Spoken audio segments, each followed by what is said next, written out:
Today at Elkhart Lake, Wisconsin, the title run begins for the American Le Mans Series. 4 races remain to decide champions in 4 classes, and you'll see it all right here on Speed. Gilles de Ferran and Simon Pagenaud have won 4 straight races, but still trail the P1 points leaders David Brabham and Scott Sharp by 9 points. Both teams are anxious to claim victory here at Road America. That gap has been getting smaller and smaller all the time, so you know, it's really important that we start winning races. Because it's essentially a 2-horse battle, you know. We got to keep our head down and do the best we can every weekend. Acura drivers Adrian Fernandez and Luis Diaz have used 5 wins in 6 races to build a commanding P2 class points lead. Butch Leitzinger and Marino Franchitti are the only ones to beat the Acura. They hope their Mazda power on the long Road America circuit is enough to give them a second victory. I think our main goal for this year was to win a race. We've already achieved that at Lime Rock. Yeah, we're feeling really good about this. The whole team loves Road America and really think the little car is going to sing around here. Porsche pilots Jörg Bergmeister and Patrick Long are undefeated since missing the podium at the season opener. In the series' most competitive class, GT2, the Flying Lizard drivers are looking over their shoulders for Ferraris and Corvettes as they go for a record 6th consecutive win and 100th win for Porsche. Certainly Corvette brings a lot more competition to GT2, but not to take away from, you know, the BMWs and the Ferraris are getting stronger every weekend. We're not here to finish second or finish third. We're here to win races. It's going to be competitive all around, and that's what we want. We want to dominate, we want to win this championship, but we want to know that we did it on one of the most competitive seasons in GT2 and ALMS history.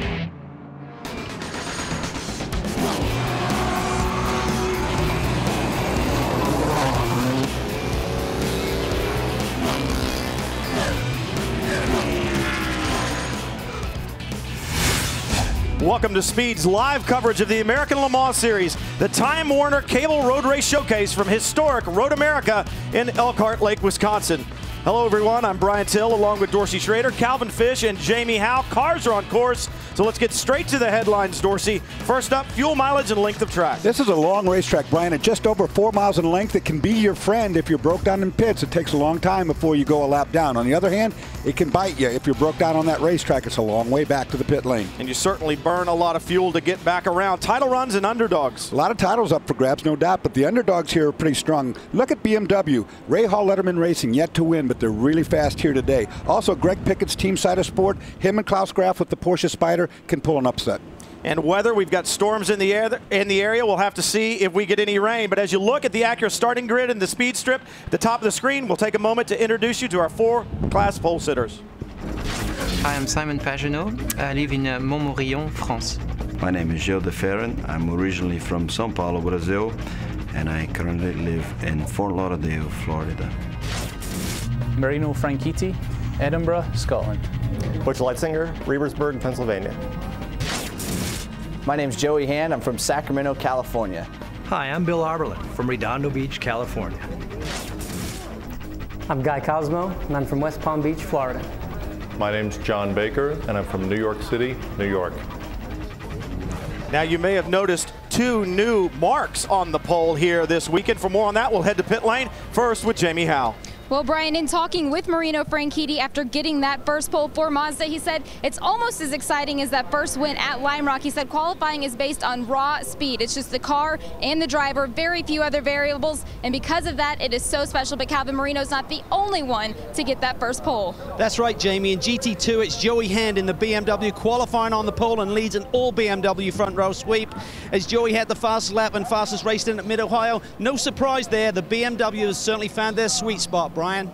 And it is drag race time here, Calvin. The car's already on the front straightaway, that big hill to climb, looking for the green Acura P1 cars on the front row. Pagenaud behind the wheel of the 66. They're clawing their way up in the championship. Dorsey, the green flag waves. We're racing at Road America. And Scott Sharp just moved right behind Pagenaud. He just didn't contest whatever. But watch the black car coming up the middle. That's John Field, and he's got a lot of top speed with that car. John Field in the Lola AER, that black and orange number 37, had run at the top of the charts throughout the weekend until an engine problem set them back in qualifying. But you said it, Dorsey, that 4-liter with the twin turbos, it is going to run strong down these long straightaways at Road America. Watch it here, man. It's like hitting nitrous. Goodbye. Here I go. John can run this car to the front. He's going to be hard to beat. And already a problem for the 21, the Panos GT2 entry. Ian James behind the wheel right now. Well, Brian, severe damage to the front end of this machine, so Ian must have had an off there on the pace lap coming to green. A lot of damage to the splitter, as you can see. Team are going to work underneath the front fender well to see if there's any further damage right there. Not the sort of start that Tom Miller and the boys were looking for. Well, Dorsey, interesting the damage done there in the early goings. The question is, did he get off track and hit a tire wall, or is there another car with damage right now? As you see, Pagenaud holding down the lead, followed by Sharp, and look at John Field already up to third. Watch John Field when he gets to this straightaway. This car has awesome top speed, 190 plus mile per hour out of this car. He's got everybody about 10 miles an hour at least. Watch it right here. And John Field obviously not afraid to stand on the gas either. A former champion in the 675 class. John knows how to get it done, but this is a small team, small budget, run by the family, and to be up there doing battle right now with these two factory-supported Acuras that run ahead of him, you got to really take your hats off to that team. He's off the road. Oh, that's not good. He's lost some of his aerodynamic bits there. Told you he wasn't afraid to go fast. You know what? He had lost an engine right before qualifying. He chose to go out in qualifying and ruin the motor, essentially. He got his lap in, but had to start back in 5th place. Well, these cars, very aero sensitive. That off, remove part of the under tray. Oh, look at shake. Yeah. He's got big problems now, Brian. That shake will destroy the car if he doesn't fix it. It looks like the piece that came off was on the left rear, one of the aerodynamic devices behind the left rear tire. But that shake is a whole different story.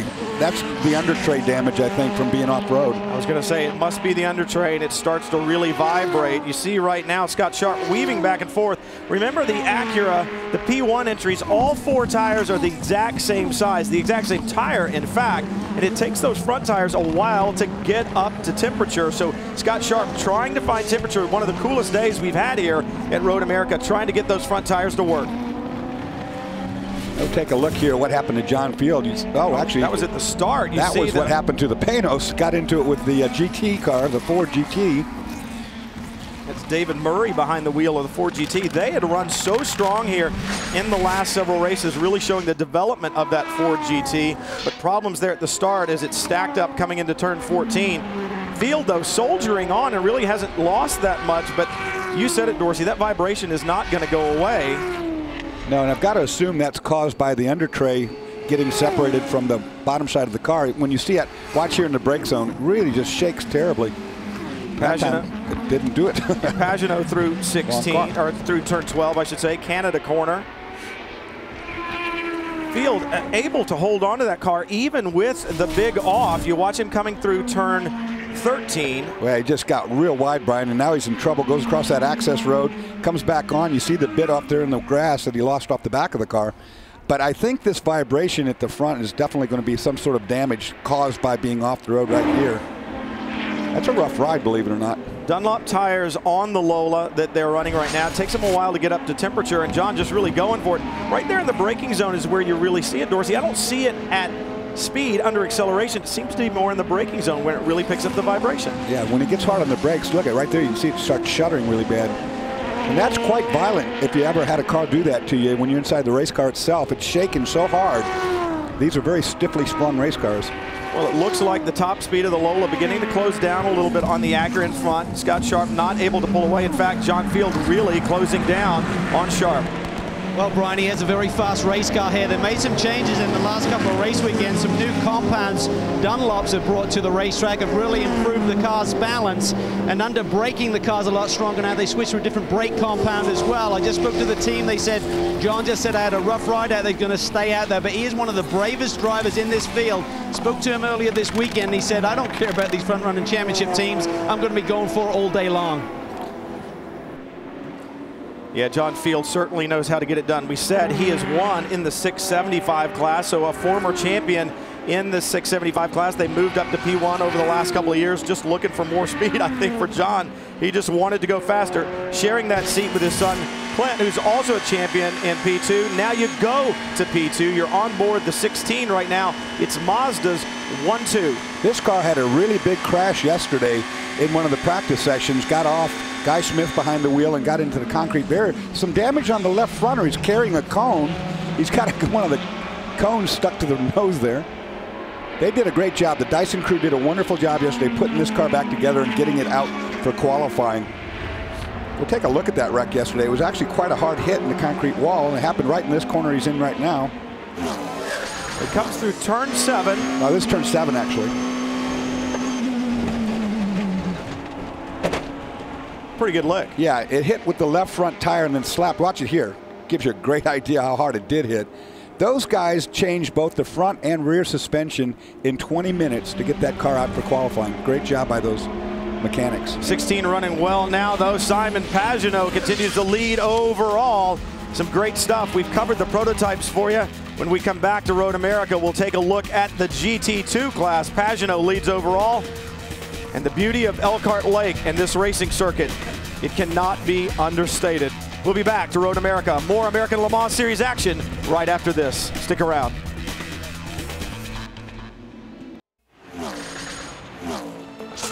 Speed's coverage of the American Le Mans Series is brought to you by Acura. Acura Advance. By K&N, the world's best air filter. And by Michelin, a better way forward.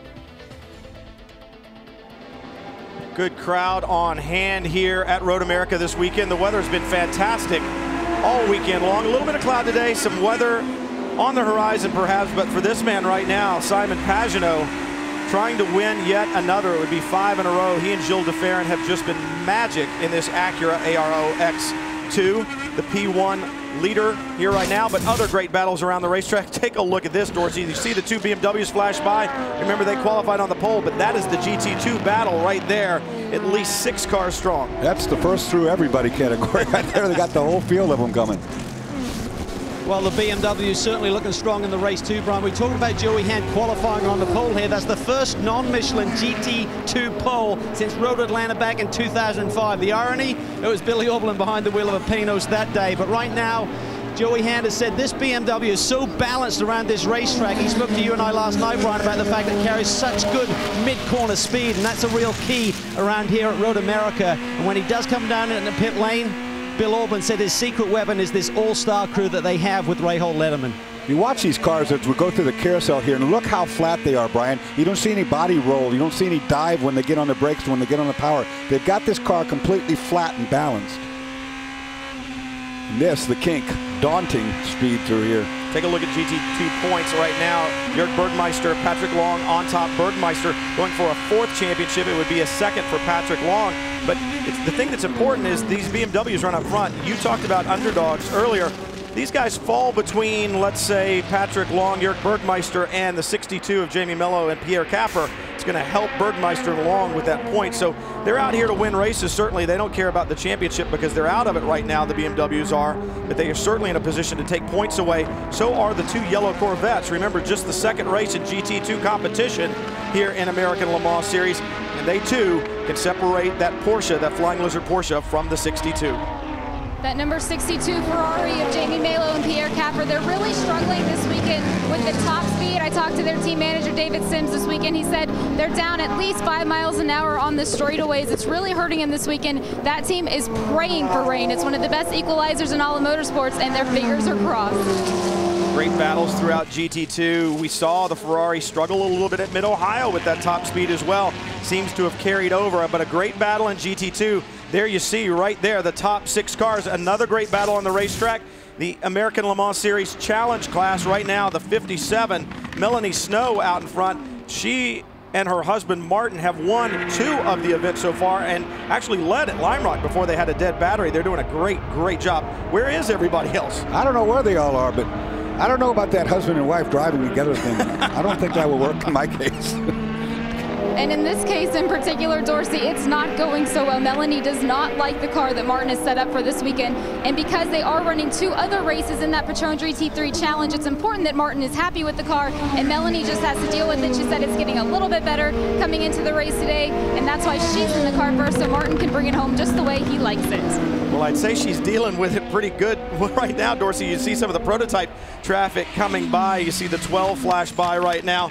But, I mean, she has a huge lead as she goes through turn 3. I think the second place challenge car was back in turn 1. She's been complaining on the radio about too much understeer in the car, where she turns the steering wheel and the car continues to want to go straight. That around this racetrack, though, is a safe way to go. Awfully high-speed corners here. The slowest corner is turn 5, which is where they're heading right now, and that's at 60 miles per hour. They do a great job in that car. It was actually Melanie that got Martin to get back into racing. Remember, the first husband and wife team to ever win in the American Le Mans Series when they won back at Sebring back in 1999, I believe it was. You see cars flashing by right now. That was the number 6 Cytosport entry, Greg Pickett and Klaus Graf. You can tell the challenge cars from the GT cars. When you look at the back of the car, you'll see a little green light underneath the right rear side of it. All the challenge cars has that green light to designate it from the other Porsches that are in GT. Also, you could obviously see that it doesn't have the big tires and fender flares and all that. Great day for racing here. Some great shots from the outside, but what about the inside? 6 cameras for you. Some great onboard shots we'll bring you today. Sorry, no speed onboard pass, but we certainly will have great pictures from onboard these cars around this picturesque 4-mile racetrack. You look down at that number 92. That is the second place car in GT2 right now. Right behind their team car, the number 90, was Rahal Letterman BMW, is running strong today. They've been strong throughout the entire weekend. Every session, these BMWs been up at the top. Now, they've been developing the car quite a bit as the race has gone on through this season. They were kind of underdogs on top speed, but they obviously have found their speed here because this is a long, fast racetrack, and they're certainly not lagging behind. As we see one of the cars stuck in the gravel trap, that will bring out a full course caution, I'm sure. Well, you see the Patron entry involved as well. It looks like the 08, and I'm not sure who is behind the wheel right now. I believe it's Ed Brown. That was a battle for second place going on, and they made contact down there. Take a look at what happens here in the brake zone. Ed Brown there in the Patron entry. Oh, and the 47 just got right up underneath him. John Baker behind the wheel, and I think Brown perhaps braked just a little bit earlier than John Baker was expecting him to. Locked up the brakes, and around he goes and takes out Ed Brown as well. Now remember, Ed Brown had a crash at Mid-Ohio and brought out the first caution. Actually, Melanie Snow bumped into him. You see the waving yellow flag right there. So Ed Brown not having a good couple of races these last 2 rounds, Dorsey. Now, and they are going to go full course caution right now. You can't pass in the yellow zone. There was contact right there. That was John Field on the number 9 of Scott Sharp. I don't know if he didn't see the waving yellow flag, but he tried to go up the inside of him there, and I believe they made some contact. Yeah, they did make contact, and you have to assume he didn't know the yellow was there, because you can't make a pass when the yellow's out, that's for sure. And remember, it was contact at Mid-Ohio with a GT2 car, the number 44, that got into the number 9, messed up the side, took the aerodynamics away,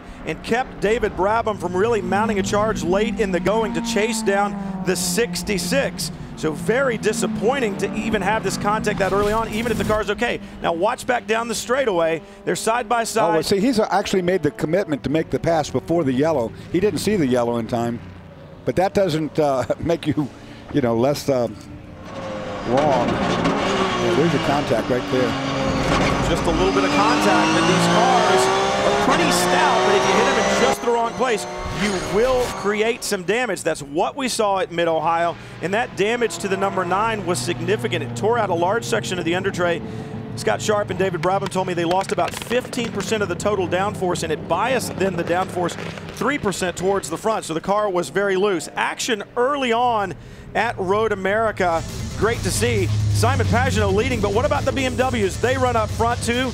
The fans enjoying the good weather and the great racing that is the American Le Mans Series. Simon Pagenaud continues to lead overall. We'll be back to Road America right after this.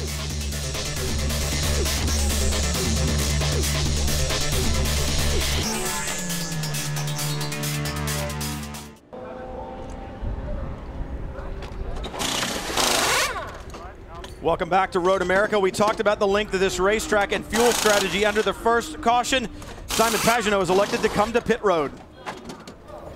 And it's 4 new tires for that number 66 car. The 37 is also on pit road. It's a great stop for the 66 car. Simon Pagenaud is already out and back on track. Obviously a short fuel fill, Dorsey, because they hadn't burned much. Now, we talked about guys potentially having to make 3 stops. They just committed themselves to that, I would think. Yeah, they did. You're right about that. He's not the only one in there. There's 37. Well, John Field was having a great run here, and he's turned the wheel over to his young son, Clint Field. Looking at the damage to that Lola, I see a dive plane missing from the left front, so I'm not sure if that was an earlier incident or where he just got into Sharpie just a couple of laps ago. I didn't see the dive plane up front in the first incident, so I would think as he got into Sharp, that might have done it. In the back is where we saw when he went off in turn 13, that part of the under tray come off and back. Yeah, that's an aerodynamic aid at the back that's missing from when he went off. I think probably what Calvin saw was the result of getting into Sharp down there in Canada Corner. Well, as the drivers race their American Le Mans Series cars around the racetrack, a different race this weekend. The bike ride to fight cancer, as it always is at Road America. It's always something fun. You see the drivers and a lot of the television personalities as well compete to raise money for cancer. It was a great one this year, and as usual, plenty of competition and smack talking as well. Here with the doctor, and the doctor, I tell you what, it's a bit sad that last time you had your backside handed to you by Ollie Gavin, so you choose a overweight broadcaster and a chain-smoking Dane to race against this year. What's all that? You know, that self-deprecating trick has never worked with me. I can tell you that right now. Yeah, and after the experience that Ollie had last year, what are you expecting out there tonight? Well, I know it's going to be tough. You know, Feehan's done a lot of training. I'm a little bit behind, but I'm going to give it my best and see if I can get around without puking. Dr. Doug Feehan, who is the project manager at Corvette, Jan Magnussen, one of the drivers, the Fighting Viking, as they call him, and then Calvin Fish. Calvin is the strategist here. He knows strategy, and you can see that he played out the strategy pretty well, Dorsey. Well, you know, a good pit stop is hard to find. This one looks like a good one to me. Got to recharge, so fueling up there. He was complaining. You know, he's whining about his calf muscle hurting, this sort of thing. So lack of power has been an issue for a long time for drivers. I think a lack of power has not been a problem for Calvin in this event. What is this? Oh, he looks perfect on that thing as well. Up alongside Magnussen. Magnussen trying to get the draft, but Feehan at the line. Doug Feehan takes the victory. Doctor, get over here. What happened there at the finish, mate? Well, you know, like I said many times in my career, youth and exuberance very rarely wins out over old age and treachery. So at the beginning of this event, Calvin, it wasn't like I didn't anticipate that you and the Fighting Viking would be up to something. And when I saw the scooter dive out of 5, when you dived into the Patron tent, figured you up for a little massage, a couple of drinks. You blame me? No, not at all. As a matter of fact, you notice I slowed down. I just couldn't make the turn. Hey, come over here. What's the deal? Feehan's on the slick tires, the dry setup, and you got wets on. He picked the bike for me. So, well, you know, I'm not going to make the same mistake like Ollie did last year. And, you know, he's out looking for a ride now, and I'm still very well set within the team. So, you know, I'm looking forward to a long future here. Magnussen being smart. Now there's Calvin. Last time he did this, you pulled a muscle and you had a hard time walking up and down pit lane. Do you feel better this time having motorized transportation? I mean, that new strategy is working a dream. I mean, I'm in great shape here for the race today. But Brian, the only reason you weren't there, I understand, they don't make bike shorts big enough for your derriere, is that right? Well, that and they don't make a seat low enough to be able to actually reach the pedals. So that was the problem for me. Otherwise, I would have been there. There's Doug Feehan, the doctor, overseeing the Corvette program here in GT2, and once again, plenty strong indeed. Not only are the Corvettes fast on the racetrack, don't forget the Michelin Green X Challenge, which is that vital manufacturer competition within each American Le Mans Series race in 2009, rewards the greenest prototype and GT team at each event. The race car that goes the farthest, the fastest, and with the smallest environmental impact will register the best scores. So follow the competition throughout the season on AmericanLeMans.com. At Mid-Ohio, Corvette took 1 and 2 in the GT category. So not only are they fast, they're mean, lean, and green, as Doug Feehan likes to say.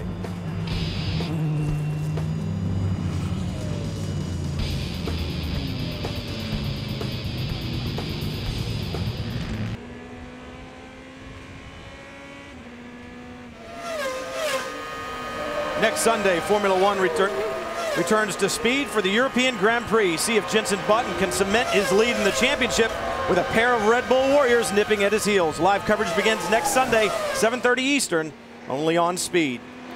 Ride on board one of the BMW GT2 cars, the number 92, who had been running second. Take a look at the Green X Challenge update. We talked about it just before the break.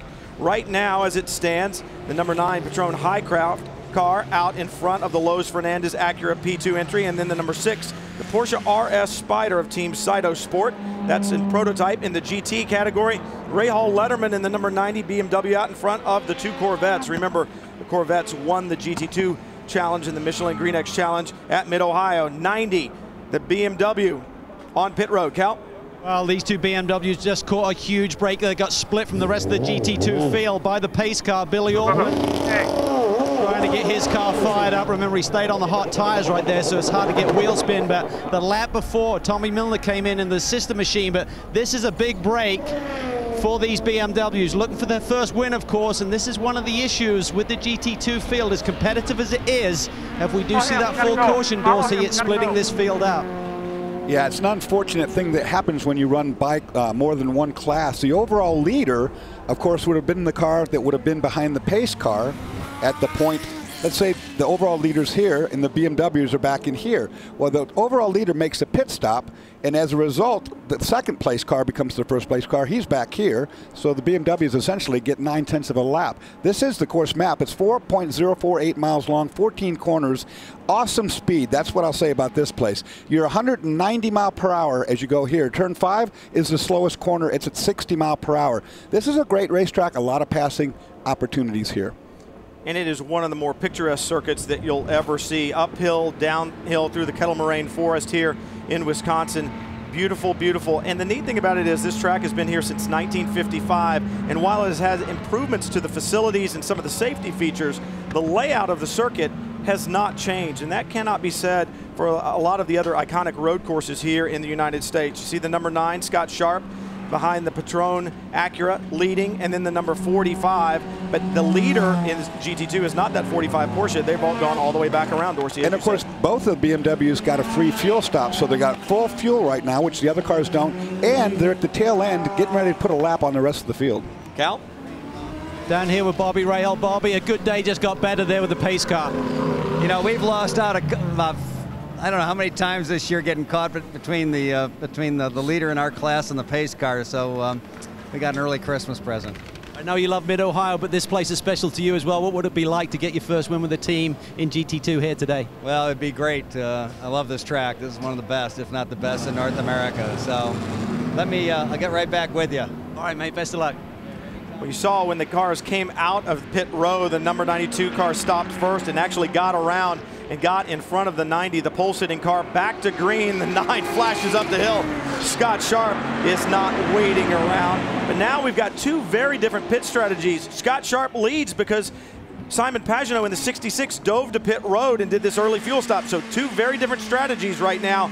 And what you see is the class mixed up as well, prototypes in with GT2 cars. They're rolling the dice pretty much because you don't know when a caution's going to come out or whatever. You know, they're on a different pit strategy now by quite a lot. Interesting to see that the 9 did not follow the 66 in. Now at Mid-Ohio, Simon Pagenaud was telling me they got much better fuel mileage than the 9 did. And I asked him why, and he said, because I worked the fuel mixture on the steering wheel lap after lap after lap trying to save fuel, and it seems to have worked. You look at both of the Dyson entries, the Lola Mazda, 20 in front of the 16 right now. Marino Franchitti with that great job in qualifying. I believe his last pole position was back in 2004 at Sebring, so it had been a while since Marino had been up front, and good for that team as well. This is the kind of track that suits that 2-liter 4-cylinder single turbo Mazda MZR power plant, and that coupe here, that's got to help too, Dorsey. Very aerodynamic. Yeah, the coupe, being the hardtop version, has less aerodynamic drag as the open wheel car does. Plus, the Acura, of course, Fernandez Racing, that car has a lot of downforce built into the bodywork on it. So at a racetrack like this with a huge top speed, it hinders it somewhat on its ability to get to that top speed number. Out of the kink, down the back straightaway, which as you can see is not very straight, into heavy braking.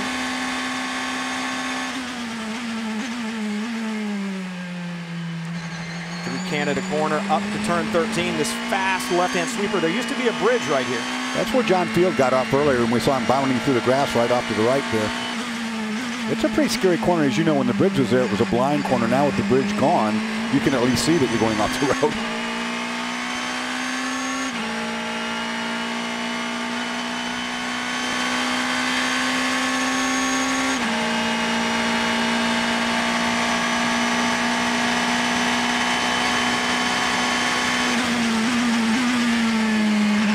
Down 2 gears for turn 1. You talk about the long straightaways. You just rode down the front straightaway with Guy Smith in the number 16 Dyson entry. There's your leader, Scott Sharp, up front, and we've said it before, 2 very different fuel strategies being played out right now, Cal. Yeah, they certainly are, Brian, and trying to make sense of this. Talking to the teams before the off today, they said about 27 laps green flag running, which is about 52 minutes. If you multiply that out, you're not going to do it on 2 stops here today if it stays green. So I certainly understand the 66 car coming in and making that stop, and I think what the 9 car did was just really play off them. They realized they're a little bit down on speed here this weekend in comparison to the 66, so I think they're just trying to shake things up a little bit in terms of maintaining that track position. Well, sometimes you got to do what you can do, and perhaps that's what they're doing, just saying, hey, we're going to gamble a little bit and see what comes our way. There's the battle for 3rd, 4th, and 5th in the GT2 category right now.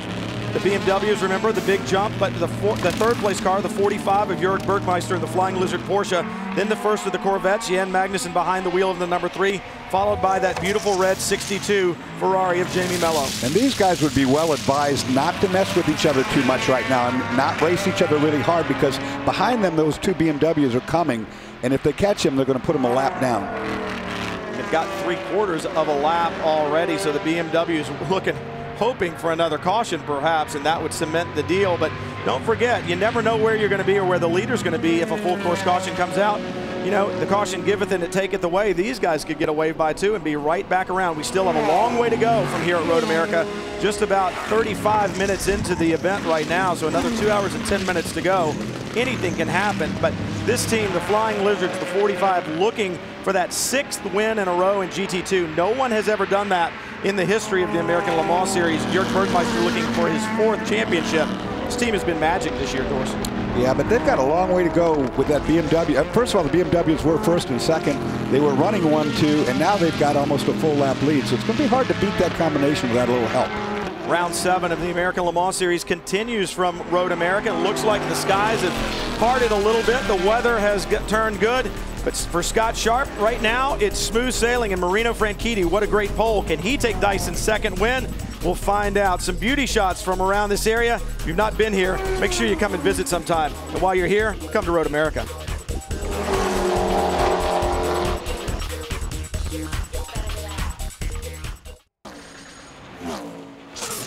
Speed's coverage of the American Le Mans Series is brought to you by Hankook Tires. Tame the road with Hankook Tires. By Mazda. On any given weekend, there are more Mazdas road raced than any other brand. And by Racing Radios, the official radio communications provider of the American Le Mans Series. Back at Road America, looking at the weather radar in the skies, it looks like the rain perhaps is gone. The weather cooling off a bit, and that's good news for Simon Pagenaud as he begins to run down Scott Sharp. Remember, Pagenaud made that early pit stop. He runs 2nd overall right now, 2nd in P1, about 17 seconds at the line the last time behind Scott Sharp. It's been uncharacteristically hot around here all weekend long, and as a result of that, we didn't see any new track records, which we thought maybe we might see. But as it cools down today, like what you're talking about right now, Brian, the speeds could come up on these cars. This racetrack gains grip when it cools down. Well, Dorsey, it is a little bit cooler than I thought that it was. It's actually only 82 degrees outside right now, but it is so humid with that storm front coming in that it feels so much hotter than 82. But Michelin says the track temperature is only at 92.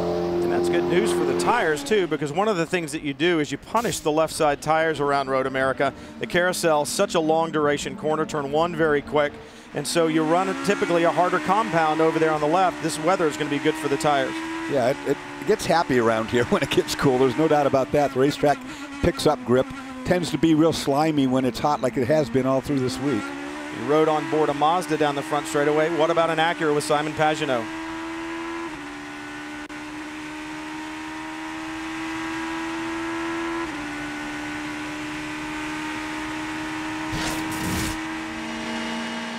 There's P2, so you kind of get an idea of the speed difference. Into turn 1, you'll hear the downshifts. That's Guy Smith, who just passed his teammate a lap ago up the front straightaway. I don't know if Chris had missed a gear or Marino. or if possibly, you know, they just swap the lead there. Maybe a bit of a good draft up the front straightaway. So that was the lead change in P2. Guy Smith has taken it over. Scott Sharp, 14.5 seconds at the line the last time by. Pagano at a 1:52.7 to a 1:55.4 for Scott Sharp. So Simon Pagano absolutely flying right now, closing the gap. Here's the lead change in the draft. You see, he just had a huge run on him as they went up the hill. There was no contest whatsoever. So it kind of makes you wonder if there was a missed upshift coming up the hill, or if that was maybe just a plan right there. These cars draft pretty well also, Dorsey, so perhaps maybe you just got a little bit of a toe there. But anyway, you look at it, the lead change. Didn't fight each other for it. Way too early for that. And when you're teammates, you got to be careful about how you do battle on the racetrack. So right now, Guy Smith out in the marbles as he goes around the 57 of Melanie Snow through the carousel. And that's a scary place to get it done. Only place scarier on the racetrack, right here. Yeah, this king flat out, no lift, 190 mile an hour up through there. That'll get your attention. About 170 actually through the apex. And for the P1 cars here into the braking zone, like 190, like you said, for John Field in the 37, the fastest car out here. Guy Smith works out of Canada corner, and looking back just a little bit further, you see Clint Field coming up on the number 12, the Autocon entry with Chris McMurray behind the wheel. Clint Field trying to claw his way out, but we know that car has some damage to it.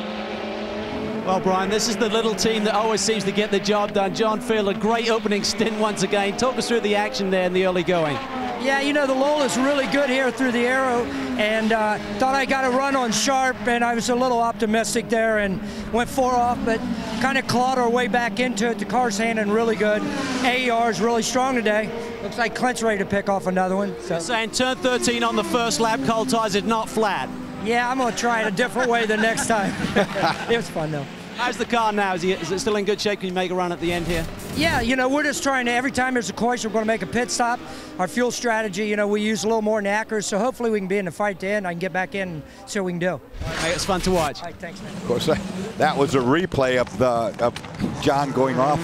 Like Calvin told him, you can't do that flat with cold tires. John may not have the big budget, but he definitely has...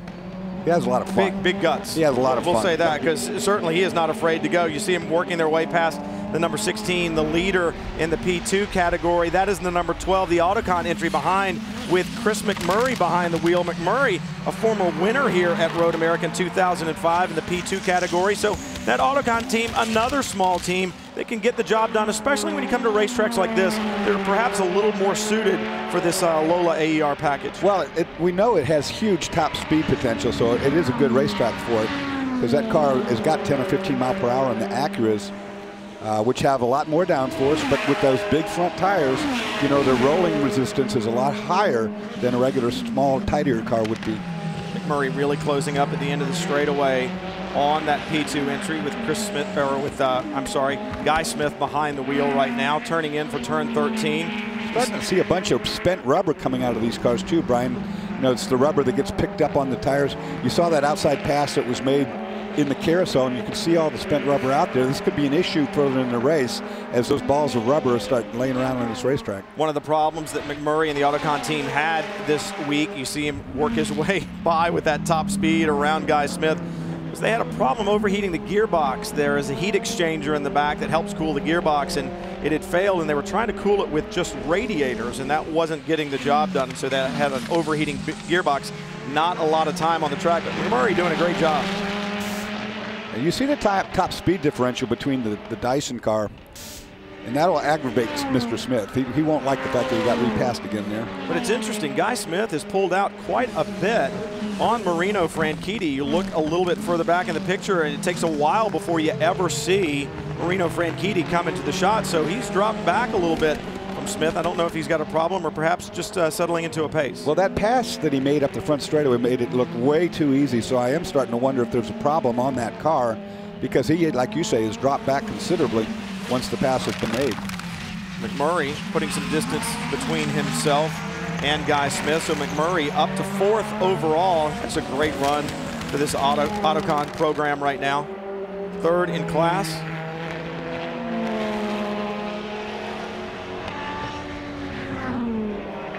Watch the cars flashing by there into the kink. As you said, in a prototype, when it's all working well, should be flat out. Looking as the cars stream through, there's the number 15, the Lowe's Fernandez entry. Luis Diaz behind the wheel right now, running 8th overall and 3rd in the P2 category. In the 48 there's your hybrid, Zytec. That car started from pit lane, had some problems early on there, Brian, but it's up to 7th place now. They've struggled all weekend long. We've chronicled the move of this hybrid and the development, and there's been a problem. They lost the drive system with the electric motor at Mid-Ohio, and it took a while to get the gear ratios back. But the other problem is they don't have enough charge in the battery to make the gear ratios on the motor work. It was the idler gear in the middle there, Dorsey, that they lost. This, of course, is a big electric engine motor, and the drive shaft actually goes right through here, the input shaft of the transmission. Of course, it has a gear that meshes with this gear, and it turns, and this provides power back down through the input shaft to the rear wheels when it's working properly. Yeah, when it works properly. Right now, the gear ratio isn't right for the amount of electricity that they have. So, in fact, what that electric motor is doing is creating drag on the drivetrain. They either need to find more electricity or change the gear ratio. That's right, Brian. They are trying to find more electricity. They said that that is their biggest setback right now. It is that battery. That battery is actually a DOT spec battery out of a Mercedes hybrid. So with all of the warranty issues and anything that's in a consumer car, they're only actually getting 40% of the power available inside of that battery. They're trying to get more. They're trying to develop, but this program is still in its very early stages, and it's just going to take some time. And as we mentioned before about the hybrid, the biggest challenge is that battery, not just how much electricity it holds, but the fact that it's got to charge and discharge so incredibly quickly. And, you know, that's all kinds of great information that you can gather. And if you become a follower of the American Le Mans Series on Twitter, you can do that. You can read and receive up-to-the-minute tweets from the American Le Mans Series to get the latest news and notes on and off track. You can find the series at ALMS Notes, and that's a great way to get that kind of information that we were just talking about. A great American Le Mans Series battle here at Road America. Scott Sharp continues to lead in front of a great fan base. Make sure you stick around when we come back.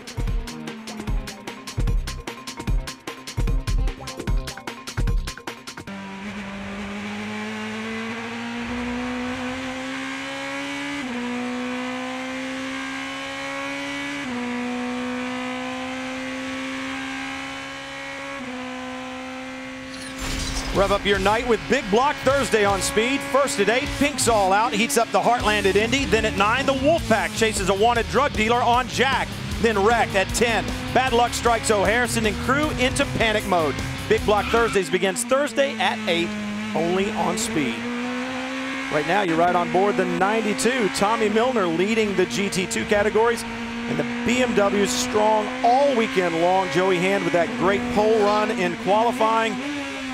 Then a little help from the pace car, and it's BMW 1-2 in GT2. Milner, empty racetrack ahead of him right now. Yeah, they were 1-2 before the pace car incident, but that gave them almost a full lap on everybody else.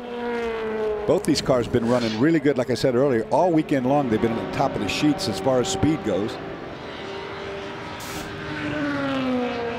You talked about how good these cars look. Look at this battle. This is out the back of the 45, the Flying Lizard Porsche. Jörg Bergmeister, remember he and Patrick Long lead the championship, and that is the Risi Competizione Ferrari right behind the 62 Jamie Mello.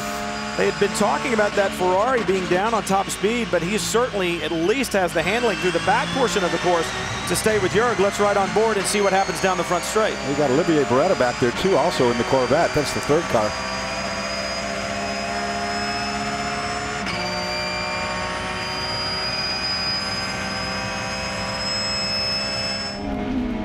Doesn't really look like he's able to even use the draft very much, Dorsey, but you see the Olivier Beretta, I should say, in the Corvette just hanging back there. Mello really wide at the exit of 1, but able to keep it on track. And right now, Jörg able to hold down the point. You notice the 3 cars up there, the Corvette leading, and this is how it happened, breaking down into turn 5. And Magnussen said, I have followed you long enough. Thank you very much. I'm going to go to the front. So Magnussen has slipped by for 3rd. There it is from onboard Jörg Bergmeister. And little raindrops there, Brian. while Bergmeister might like to have 6 wins in a row, and they always go out to win, the championship now in clear view. Remember, these last 4 rounds, the run to the championship at Laguna Seca, and that championship much more important right now than a race win, I would think. Here with Pat Long. Pat, looks like it's going to be a lot if you're going to get that 6th win in a row with the BMWs essentially getting a lap up on you today. Yeah, that was a tough early break, but our main focus is to make sure that our car is solid all the way through the stint. Right now, Jörg's not extremely happy with the setup, so we're trying to calm him down, keep him happy. It's a long race. There's going to be more yellows. We know anything can happen. Just like they got a break under yellow, maybe we'll get the luck on our side. I know with the Ferrari right behind you in the championship, I'm sure you're keeping an eye on them today. Yeah, number one focus is to run a clean race, our own race. If we're going to keep an eye on anybody, it's a 62 Ferrari, but we have quite a healthy lead, so we just need to play this smart and not get too wrapped up into one race. Pat, I know you have a lot of supporters out there, but there's a special one at home weekend watching you. Yeah, well, our number 1 fan, Mrs. Nyman, we wanted to say hi, and thanks for all your support, Judy. We know you're watching. All right, mate, best of luck. Thank you.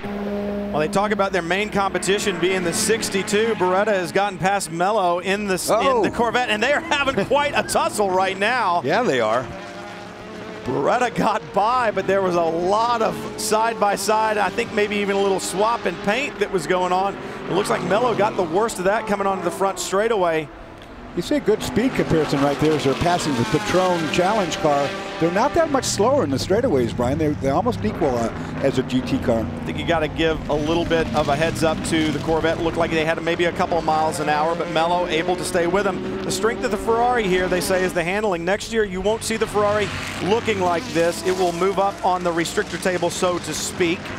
The tires will get wider, it'll get a bigger restrictor, but it'll also get a little more weight. Now let's go to P2 in the battle. On board with Luis Diaz and his Acura in the Prototype 2 category. Well, he caught up with Marino Franchitti, which is the car right in front there, that Dyson Mazda. He caught him pretty quickly, and then I think it woke Marino up, and he decided, okay, I'm not going to just give you this position. We know Marino's on a fuel conservation map right now. He's got the power turned down somewhat to get good fuel mileage, but I think the race is on. Here they go through the kink. See if Luis Diaz can do anything through this section of the racetrack. And that's right behind him, Brian. Greg Pickett in the Porsche Spider is looming.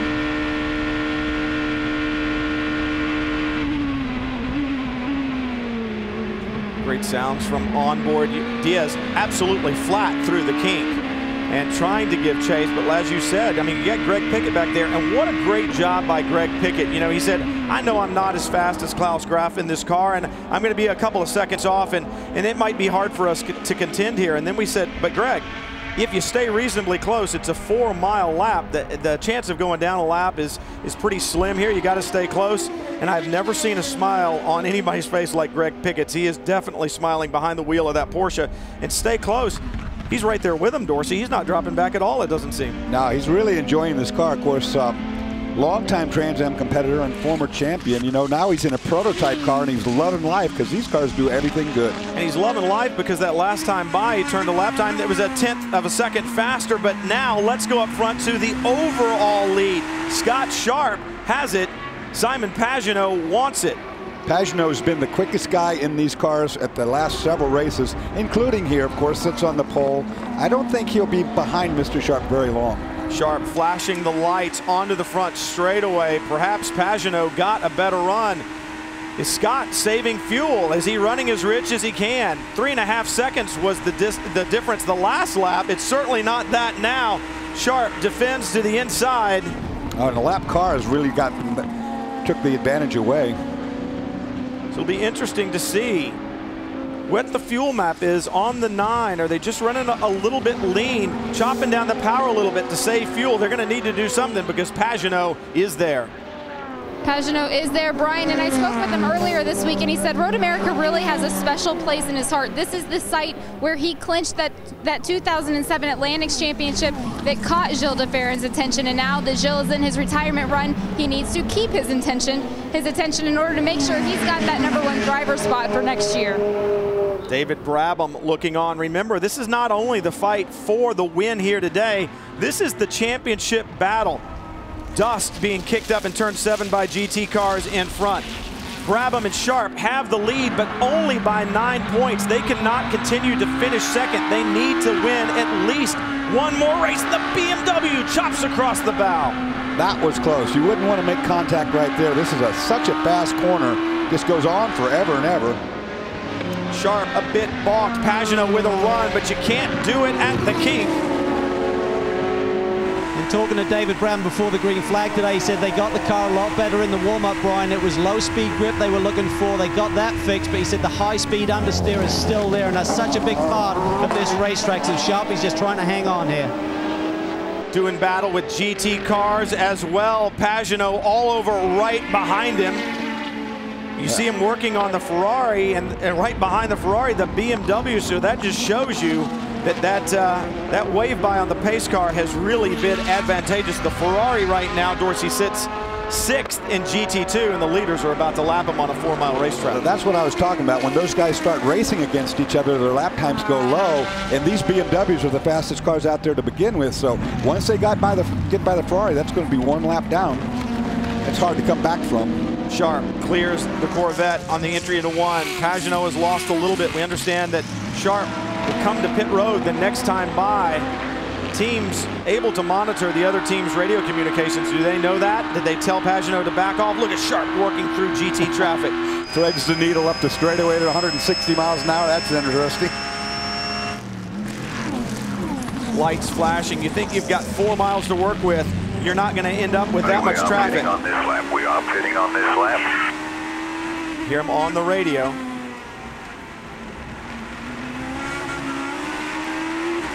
Off of turn 6, through turn 7. Sharp gets through. Pagenaud gets balked.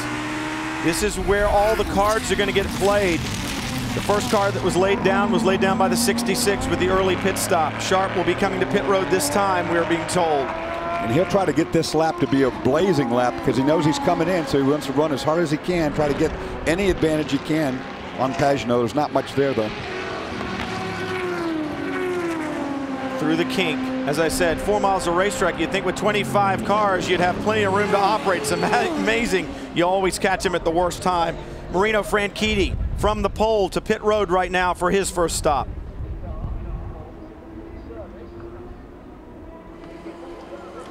Marino Franchitti pulls to a stop, and he is climbing out of the car. His co-driver, Butch Leitzinger, is going to get behind the wheel. They do have 4 new Michelin tires out and ready. Marino was on the radio telling his team he wasn't sure that he could double stint those tires, and it looks like he's not going to do that today. A fuel tank of fuel going in. This team has done a lot of hard work. They had that huge win at Lime Rock Park, but then heartbreak last week when they lost it right on that last lap. Oh, this could hurt him because the 11 car's in the gravel trap, Jamie, and this could bring out a caution. The 9 is on pit road, and we did go full course caution, but we're being told the 9 made it to pit road before the caution came out. So Scott Sharp safe. He'll be able to do his service and get back underway as Marino Franchitti pulls away from his stop as well. Long, long run down this Road America pit lane for Scott Sharp. It probably felt like an eternity. Oh, I'm sure it did.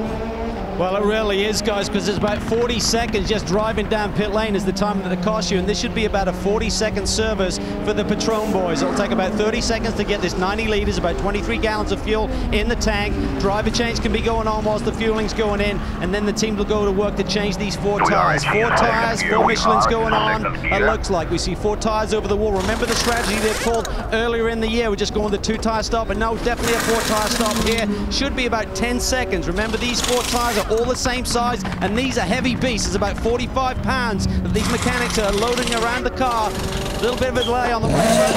Good, clean stop. Brab's underway. David Brabham pulls out 1 hour and 2 minutes into this event. So perhaps if things continue to go this way, they can do it on just 1 more stop. American Le Mans Series action from Road America. It's round 7. Things really beginning to heat up.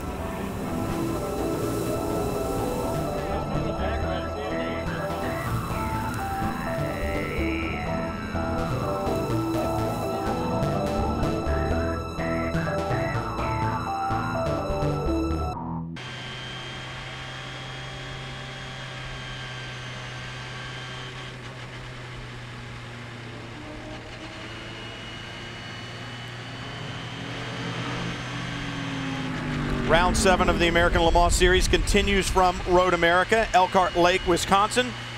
Pit lane is still closed. We're being told they'll be closed for one more lap. You ride on board the number 16 Mazda-powered Lola of Dyson Racing. Chris Dyson behind the wheel right now. It was Guy Smith when we went to break. The reason why it's Chris Dyson is they came to pit road and the pits were closed. Yeah, see right here, there's the car going. See the lights flashing over here? Over to the right on the end of the tire wall, you see the flashing light. So as the car starts to head to pit lane, the light is flashing, but the report that we got was he just didn't have enough fuel to get around. Yeah, now what he could have done is come into his pit and sit there and wait for the pit to open before they do any service on there, get a splash of fuel and go back out.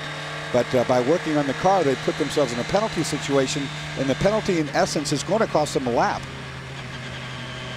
Yeah, I think you're spot on there, Dorsey. I spoke to the Flying Lizard team about this situation with the long lap here, the uphill run into pit lane. What happens if you're out of fuel? So they said what you got to do, like you said, Dorsey, just sit still, wait for the pit lane to open. That will allow you to dump a splash of fuel in, go back around, catch the pack up, and then do your full service. You'll still get hurt with track position, but right now, remember, 40 seconds just coming down pit lane.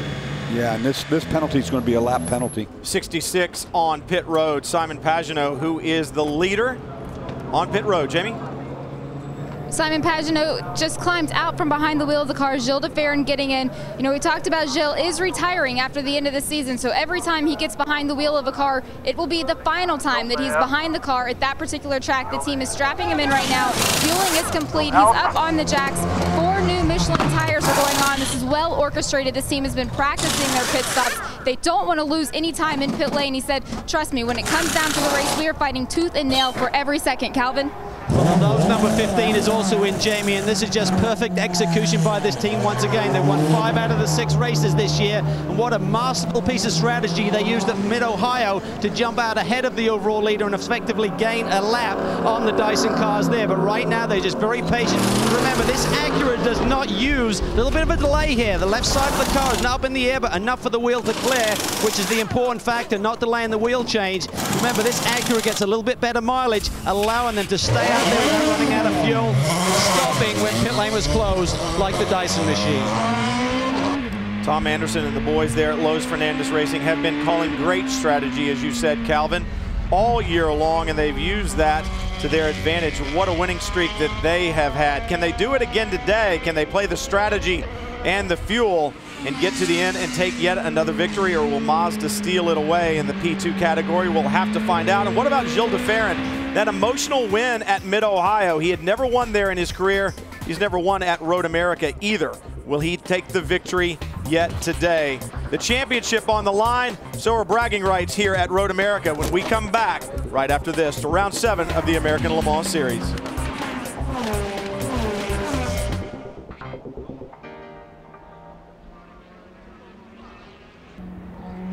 Under full course caution here, round 7 of the American Le Mans Series from Road America. Chris Hall with a problem down in Canada Corner in his Viper, mired in the gravel. Field now behind the pace car getting closed up. Great battles throughout 2009, and we're familiar with the 4-class racing that we have, but as we look to the future, what we're going to find is that in 2010 and beyond, there are going to be some changes. Still 4 classes, but a combined prototype class. LMP1 and LMP2 will go back together and do battle for the overall win, which I think is awesome. Then a new Le Mans prototype challenge class, that's great. GT, the GT2 class will just be known as GT, and then a GT challenge class, very similar to what we have now. The current challenge Porsches and other 911 GT3 models as well.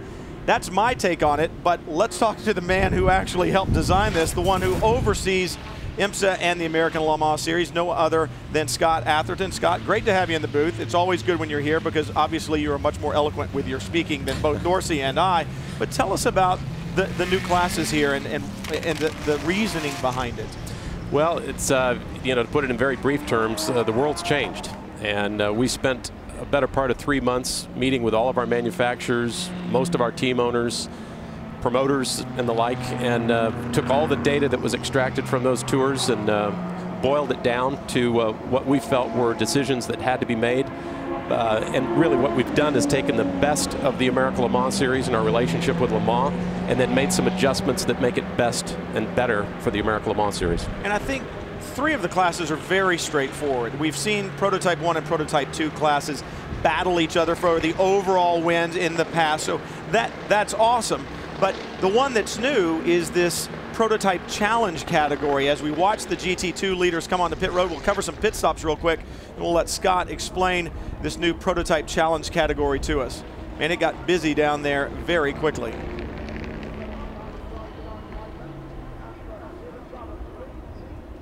A couple of prototypes in as well. The number 11 Viper, who caused that full course caution, having problems on pit road. Actually missed his... being pulled back into a stop, and the BMW's up at the top of the screen carrying on with their stops. Dunlop tires going on the BMWs, Cal. Yeah, full service here. What a luxury these guys have. Effectively, they almost had a complete lap. They're right behind the 45 guy.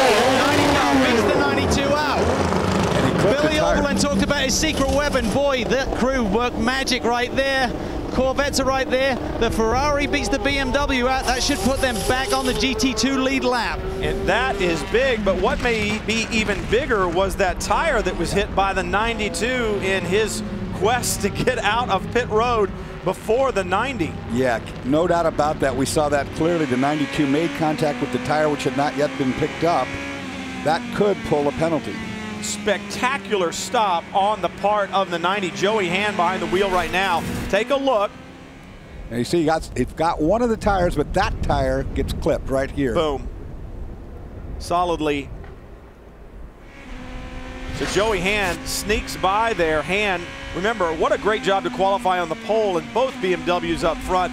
Great to see this team moving forward and really having, hopefully this weekend, the results that perhaps they deserve. Now, Scott, let's talk about this Prototype Challenge category, because that is new. We have not seen that before.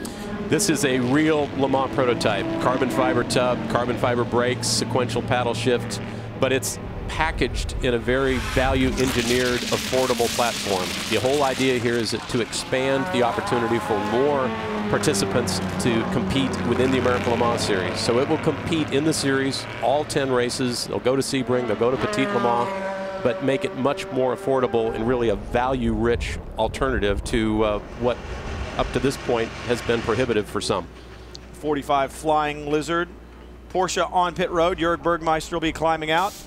Patrick Long will get in, and while that goes on, Scott, some questions. I know Dorsey has a couple, and I do as well. Well, my understanding on that is that that car can be run the entire season for less than $1 million budget, which would make that a pretty phenomenal value. Exactly right, and you know, there's a lot of changes that are going to be seen in this car compared to what has been historically the American Le Mans Series format. We're going to have a single supplier rule across that entire vehicle, and as I say, there's been a lot of very deliberate decisions made in terms of the components that are being used, the life of the components, such that, you know, the engine will be capable of running 7,000 miles between rebuilds. And the chassis, you say that car. It's a Courage, correct? It's a Courage LMP2 car that has had, you know, I use the phrase value engineering done. They've taken the very expensive, very exotic materials and reduced them in terms of the expense associated with them, lifed them so that they can perform safely over a longer period of time. And when you take all of these elements, put them together, it just becomes a much more affordable platform. In essence, I mean, it's almost like a ladder system now, where you could come into the series on a lower level and work your way forward, or have a place to go. Well, if you look at the examples been set by the GT Challenge category, you know, that was intended to provide people a ladder opportunity. It's already proven to do exactly as we hoped, and that one of the teams that's been participating in that class this year has already confirmed a GT2 program for next year. One of the things about the Challenge category and the GT category, the one I'd like to know, is there was talk originally perhaps that there would be other cars beyond Porsches allowed in there. Is that something that you look forward to the future, perhaps in 2011? It would be 2011 at the earliest. What we are going to do is expand the availability of Porsche GT3 Cup cars in other versions. You know, there's different versions that run in different forms of motorsport right now. We are going to expand the technical rules to be able to encompass those cars as well. Lights out on the pace car right now. David Brabham has the lead. We understand the 45 got their lap back, so that's good from their standpoint in the GT2 battle. You're right on board with Patrick Long right now, trying to catch the field. Also understand the 92 car will have a stop and hold penalty for at least 60 seconds. Scott, it was great to have you here. Thanks for going through that. As we look to 2010, things are looking up, and that's good. Hopefully we'll see more prototypes out there. And I, quite frankly, love the David and Goliath P2 against P1 category. So it'll be great to see those guys be able to choose their weapon and then go do battle.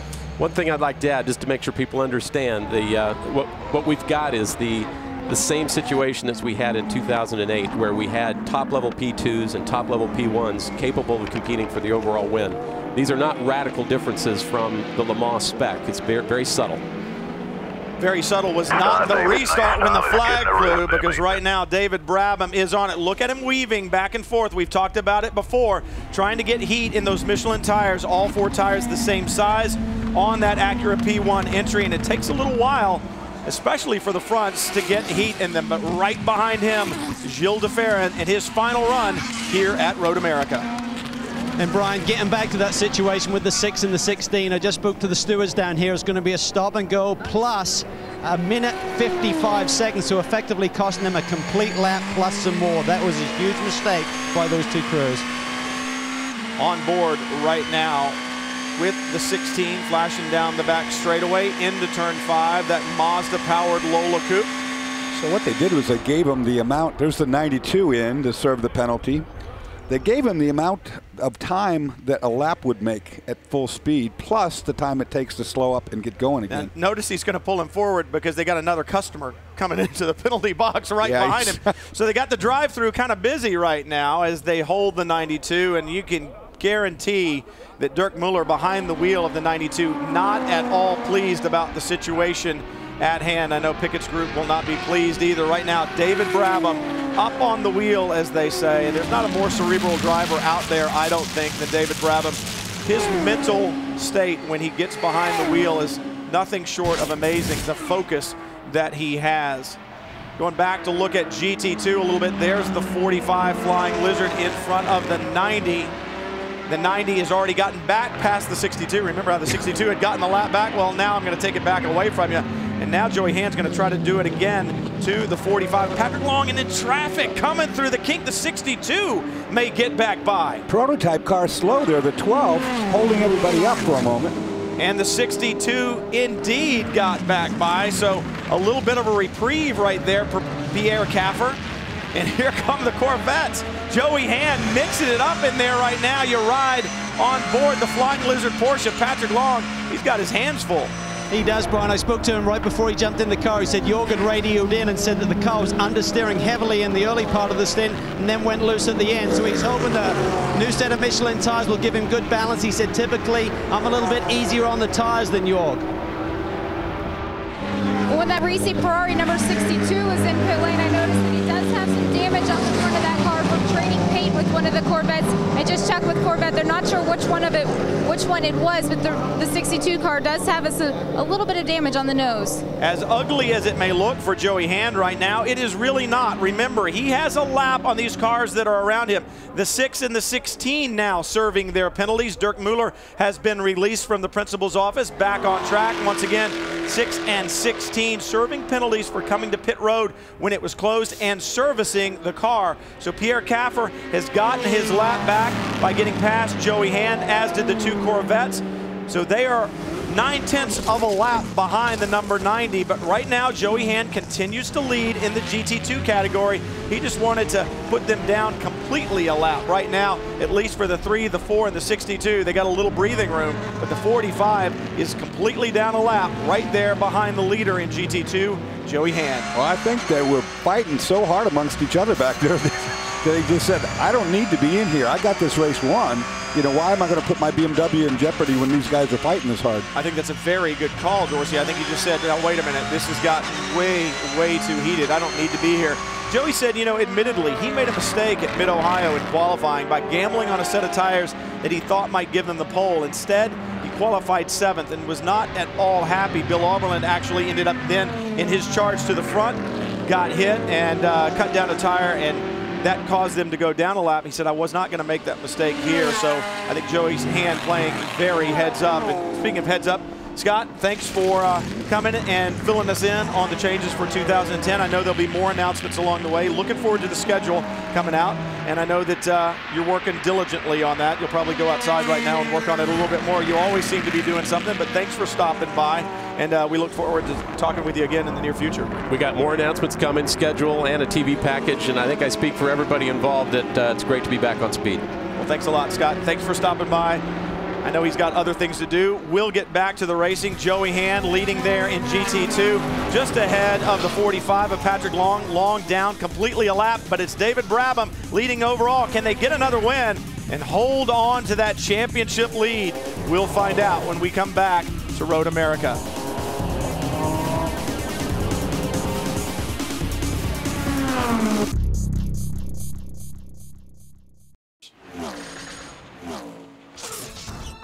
Speed's coverage of the American Le Mans Series is brought to you by the Porsche Moment. 1.9% financing and compelling lease offers on the Porsche of your dreams. Back at Road America, round 7 of the American Le Mans Series. Championships on the line, and the run to the championship will be right here on Speed, including flag-to-flag coverage from Petit Le Mans this year, and that should be awesome. The Peugeot's coming back. We'll see the Orica team there, and whoever knows, you may find a couple other guests dropping in to do battle at Petit. It's always exciting. Exciting right now for Patrick Long, trying to get that lap back from the number 90 BMW right ahead of him, the white car. Joey Hand qualified that car on pole and is in it right now. He's taking it over from Bill Arbel in the sister car with the penalty on the pit stop. And right now, the BMW's looking so smooth. They certainly are, Brian. And Bill Arbel, you talk about the teams that you've run with over the years, but right now you feel you've got the best man in the world in terms of the pit box and making the calls. Well, you know that. You got Remke up in the box here. I just told him, I said, if there's anybody that I've ever thought was the best at making calls, it's you. Then look at this. I come in behind the other car. We leave ahead of him. I can always count on the Rahal crew to do the best job ever. It's amazing. Dunlop tires, phenomenal. Everything's coming together. And I just got to say, I haven't said in a while, hello to Yvette and my mom and dad and brother. This is awesome. What's turning this program around, Bill? It showed some promise in the early races this year, but right now it seems to be firing on all cylinders. Well, it's just this never-ending work. And also, I think the Dunlops like this track a lot, so it puts us an advantage to the Michelin tire. The Rahal guys have done a lot of shock tuning, a lot of suspension tuning, aerodynamic tuning, and it's all coming together. This is what you're going to see, 2 months of hard work. All right, mate, fingers crossed for you. Thank you, thank you. Come on, Joey, come on. And Brian, you can see that suspension work that he's talking about. Watch that BMW as it goes into the brake zone. It doesn't dive the nose way down. Watch it when it turns. It doesn't have a lot of body roll. In fact, it has very minimum movement at all. It's hard to achieve that. As we were talking to Bill Arbel in the 45, and Patrick Long got back around. So he's gotten his lap back, but he's only about 3.99 miles from getting back around to do battle with Joey Hand. You see the 62 through the kink right now. Pierre Caffer behind the wheel of that Risi Ferrari. Man, it looked a little bit loose on the way through. You see the Corvettes in the background, and as you look down timing and scoring, you notice that Johnny O'Connell is the lead Corvette there in the train as they come into Canada Corner. Traffic around this racetrack, sometimes it works for you, sometimes it works against you. Here comes the 16. That's the Dyson entry down there. Going to slow the 4 up as they go side by side, and there goes a mirror off the side of the Corvette. And Ollie Gavin behind the wheel of the 4, and that's how O'Connell said, oh, all right, well, while you're slipping and sliding and doing battle, I think I'll just drive on by. So he got by and got by cleanly. You see the 9 coming up alongside now. He'll flash by down the front straightaway. David Brabham, the overall leader. You're right on board. Cleaned off the right side mirror, Brian. That was rude. You have more top speed now. Yeah, a little less drag. We saw Pierre Caffer in the 62 Ferrari, and it should be noted that Pierre Caffer, a lot of people thought that perhaps he was not getting the job done as he runs just ahead of the 2 Corvettes. You got to remember, yeah, he struggled at Mid-Ohio a little bit, and at the beginning of the weekend, there was a little bit of a struggle, but you got to remember that Pierre Caffer, when he came into the American Le Mans Series this year, the only tracks that he had run on were Sebring, Mosport, Road Atlanta, and Laguna Seca, in Mazda Raceway Laguna Seca. So he doesn't really know any of these tracks. He's having to learn. And speaking of learning, if you damage a mirror, guess what? Well, this is a new one I didn't know about. They're going to make them change the mirror on that Corvette. That I had heard before. Calvin, had the guys down there heard it? Well, I think they're just getting wind of it, Doug. A great run again for these two yellow vets, but right now we're hearing a problem with the side view mirror. Do you have to replace that under the rules? Under the rules, you do, Calvin. The car has to finish with the bodywork with which it started. It has to be complete, and obviously rear view mirror is a pretty important safety item. So we'll probably come in, we'll change the door probably on the next pit stop. Strategy, such a key part in winning these events, and that GT2 battle was going great at the front, and then the field gets split. That's got to be frustrating. Well, it's very frustrating, and I know that the series has been taking a serious look see if we can't find a way that's a little more equitable, so you don't get 20 minutes into a 2-hour and 45-minute race and have the race be effectively over. So, you know, it makes for much better TV if we can find a better way, and I know they're working hard to do that. You liking this competition in GT2? I got to tell you, you know, I got to put a seatbelt on my chair up there now. Well, you heard him talk about changing the door, Brian. Of course, it's easier and faster to change the whole door than it would be to try to fix a new mirror to that door. Missing, Ollie. The right side mirror got knocked off. Here I'm telling him that on the radio. Of course, you'd think Ollie would know that if he had glanced out to the side. But the thing that's interesting is that it is mounted on the door, and you know they can change these doors very quickly. Yeah, they can. And, you know what the bad thing is that these Corvettes are so overly engineered. They've got both those side mirrors. Remember, they also have a rear camera that they can look out of the back with. So it's not like he's in any trouble visibility-wise and knowing who's around him. But a rule's a rule, Brian, and they will have to change that door. Got to be replaced. Right now, the Corvettes, after a great showing, a great debut at Mid-Ohio, where Johnny O'Connell and Jan Magnussen finished second, having another good run. Currently, the number 3 with Johnny O'Connell running 4th in class and Ollie Gavin running 5th in the GT2 category. So they're having a good run. And I'll go back to Pierre Caffrey. You got to give him credit. He struggled a bit at Mid-Ohio, struggled a bit here. But with strategy, they've done a good job of getting that Ferrari up to 3rd in the GT2 category. Gotta love Feehan, though. It doesn't rattle him a bit, man. He had total composure there, no problem. They'll fuel it, put tires on, put a door on, send it down the road. Been some great battles throughout the racetrack today and some great passes. I'm sure we'll see more in the remainder of the competition. But, you know, the series needs your help in selecting the move of the race. So after the race, take the Paddock Pass poll on AmericanLeMans.com to vote for the turning point of today's race. We want to hear from you at AmericanLeMans.com. Was it the fuel strategy for the 66? Was it some of the great battles on the racetrack? You decide, you vote, as David Brabham leads overall.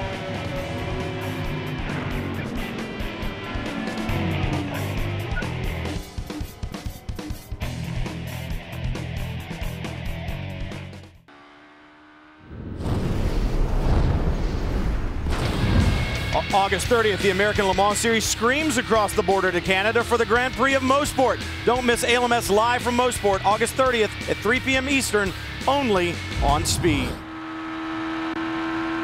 Leading right now, you saw the number 9, but the Corvette on pit road, Cal. You talked about that side view mirror going away. One of the cool things in the series right now is the fact they have the instant messaging. You can see it there on this computer screen. So the team has sent this. There's no misinterpretation over the radio. So that's the news that the team got. Right now, the team is making this change. This should take about 20 seconds to get this door change done. So a very effective repair going on here.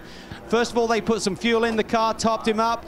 And it's just changing those 2 door pins. They feel this is quicker than changing the whole side view mirror, so the most efficient way of getting this problem fixed.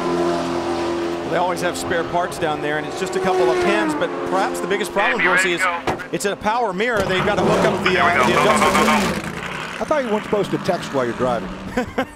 They can actually send you a message in the race car now from the pit lane, a detailed message written that tells you exactly what's going on, so there's no miscommunication. Well, and they send it to the pits as well, and that's where the crew makes the decision to call you in. There is absolutely no confusion as to what's going on. So the Corvette back underway, a new mirror, fuel, and 4 new Michelin tires. For more, let's head back to pit lane and Jamie Howe. Well, Brian, we've talked about how quick this Road America circuit is, but actually the next 3 races are the 3 fastest circuits that the American Le Mans Series go to. Michelin teams currently own the record at all 3 of those, and one way to get the speed out of the circuit is to reduce the downforce, and by reducing that downforce, it leaves the challenge of handling. So what Michelin does is they give the team more handling by increasing that mechanical grip. So the Michelin teams know and they're confident that when they go to these quick circuits, they're going to get all of the speed out of the track. Of course, those are lap averages, Brian, as you know, not top speeds, as the top speed here is in excess of 190 mile per hour for that John Field car timed yesterday. It's just crazy fast. You look at those three. To think that Road America is the third quickest, and Road Atlanta with its flowing corners, turn 12, turn 1, that long back straightaway. Pretty amazing the average speed is that high, though, considering slow corners like turn 5 and turn 7 there. But it just speaks to the technology of the prototype. You ride on board with Gilles de Ferran. Of course, these cars were built for over here in the United States, these Acura P1 cars, and they have a lot of downforce. They weren't built to run at Le Mans. People ask why wouldn't they run at Le Mans? Well, quite honestly, with those big front tires and this much downforce, they would lack straightaway speed necessary to be able to be competitive at that track. But here in the United States, these things are fast. They pull over 3 Gs in the corner here. When they go into the carousel, they're pulling a constant 3 Gs all the way through there. Gilles de Ferran's co-driver Simon Pagenaud, you started the race behind the wheel.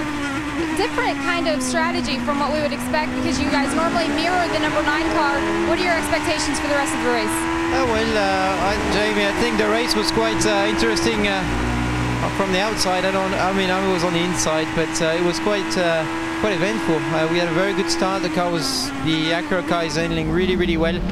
And then there was that first yellow, which meant that Acura could have pitted behind us, and they would have had more fuel than us in the car, so that would have been a big advantage. At that point we were leading, but we couldn't control really the strategy further down in the race. So we decided to take an early yellow, which paid off quite well, because even though we fueled and put new tires on, we were able to come back on the leaders, and we had a good fight. It was really fun. I had a good time in the car. And then unfortunately we caught that last yellow at the wrong moment. At the end of the day, it's racing, and you can't really predict when you're going to have a yellow. And it's part of it. It's fun. It makes it fun for everybody, and we'll see. Gilles is having a good time in the car, and hopefully we can get another win today.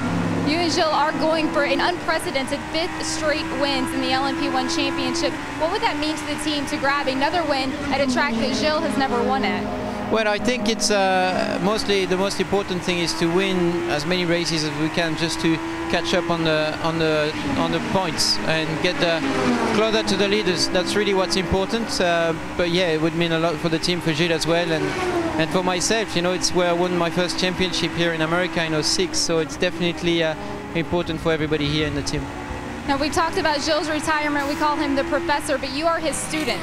What else do you have to continue to learn from him as the season continues? I still have a lot to learn, I can tell you. I feel, like every day I'm beside him, my potential is increasing, which is great. I mean, I have a lot to learn. I'm only 25, which is still young in racing.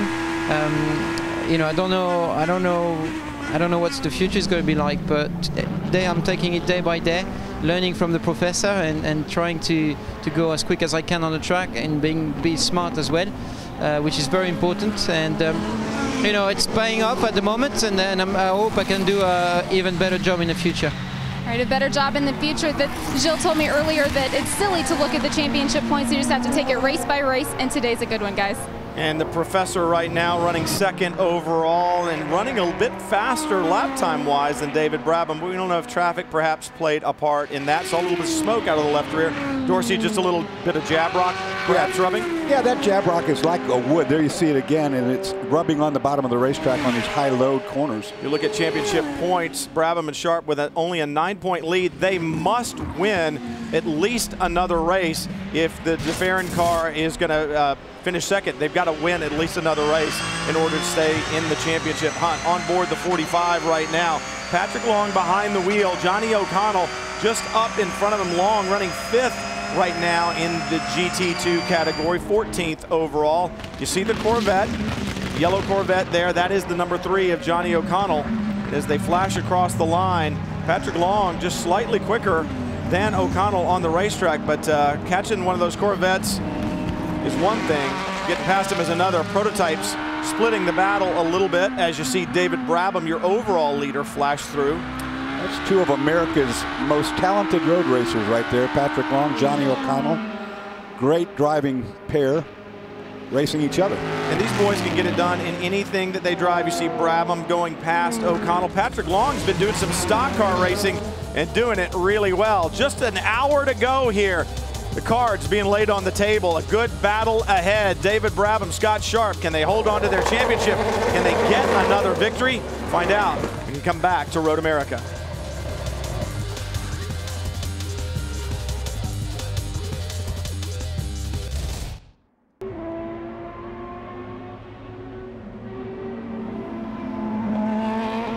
The Michelin Green X Challenge, part of the competition here in the American Le Mans Series. We've talked about it before. Let's take a look at the prototype category. The number 6 Team Cytosport leading right now over Lowe's Fernandez in their Acura P2 car. And then the DeFerrin Motorsports Acura in the P1 entry is third in the GT2 class. Corvette Racing, they did it at Mid-Ohio. They finished 1 and 2 in the Michelin Green X Challenge, and they're leading right now in that very same category. The number 4 car ahead of the number 3, and then the 44 of the Flying Lizards. So great battles throughout on the racetrack and in the Michelin Green X Challenge as well. David Brabham, 5.5 seconds at the line the last time by. An hour to go. There'll be another visit to pit lane for both of the cars that are running up front right now, the 9 and the 66. Will it come down to double stinting tires? Can you do that at Road America with these high-speed corners? Who will get the better fuel mileage? Will there be a mistake in the pits? A lot of questions left to be answered, Dorsey. Yeah, and you see right there as it goes through the carousel, the car, like I told you, pulls over 3G all the way around that corner, partially because of the big front tires, but another area that really helps is under braking, and ironically, it pulls more G's under braking than under cornering at some 3.5 G's. So that's some demonic brake. 3.5 G's worth of braking will put bruises on you from the seatbelts. The 48, Johnny Mullen behind the wheel on pit lane.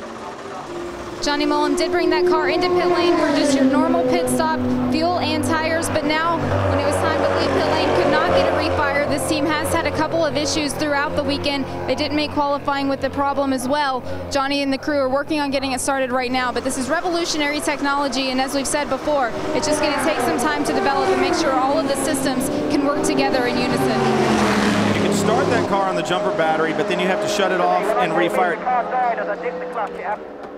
It must start on its own. It can't be push started. It can't be helped. Once you fire it up, if you push it, you've got to shut it down and try to restart it again. So those are the rules in the series, and that's the struggle that they have right now. Well, we've seen this car have this problem throughout the entire year, actually. It's not the first time it's had this, its ability not to start. David Brabham leading overall, braking zone into 5. Cal. Well, right now the 9 car has the track position, but it seems like you guys are good on one more stop, but you still have a little bit less in the tank than the 66. How do you play this one out in the late stages of the race? Well, we're monitoring a lot of stuff. We're monitoring the gap. You know, it's pretty tight as far as the times. We're good on fuel, so we're not too worried about that, but we're trying to consider what the tire strategy is going to be. That's the key. I mean, going out, you're going to throw some guys out, and how will this car perform when the tires are cold? Yes. That says it all. It's going to be the call. They're trying to stretch him. I thought they'd try and pit him, guys, as soon as their fuel window opened to get him to the checkered flag on that final stop. But talking to Duncan in the break there, he said, no, we really want hot tires. We recognize the fact that Mid-Ohio, we lost a little bit of time there when perhaps we were out on fresh rubber. Wonder if you could do left sides, Brian, you know, instead of taking and not doing any.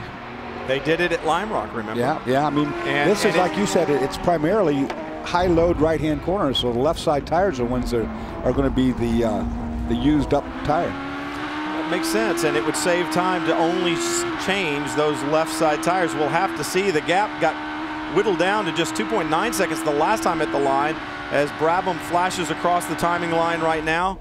A 1:54.2, and then right behind him, Gilles DeFerrin. You see him with the lights flashing. There he is, 1.6 seconds that time. So DeFerrin closing the gap. It might be his swan song, you know, as he's retiring from driving, but I tell you what, he's wringing the neck out of this car. Every time we see him drive it, he can still call the mail around here. Yeah, over the last 4 laps, just chewing away at the lead. Remember, he had not won at Mid-Ohio, the emotional victory there. What if he could take the victory here? He's never won here either, Cal.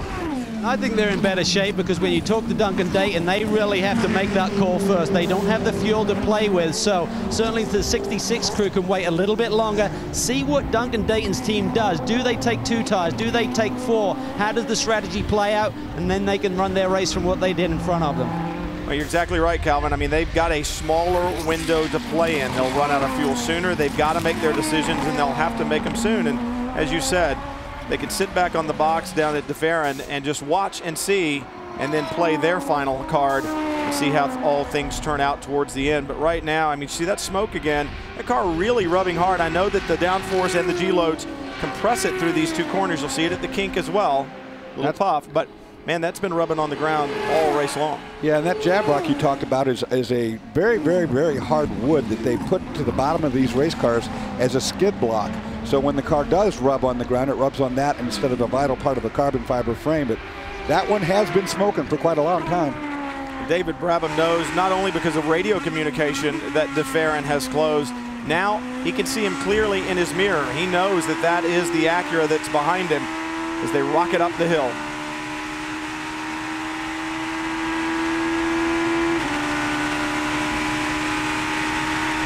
Minus 1.6 last time. Minus 1.6, so the gap stays just about the same. DeFerrin trying to close it down. Remember, this is not only for the race win, this is for the championship in the American Le Mans Series Premier Class LMP1. David Brabham and Scott Sharp lead the championship and lead the race, but you can bet Gilles DeFerrin and Simon Pagenaud want to have something to say about that. Beautiful Elkhart Lake and Road America. Couldn't find a better place to race.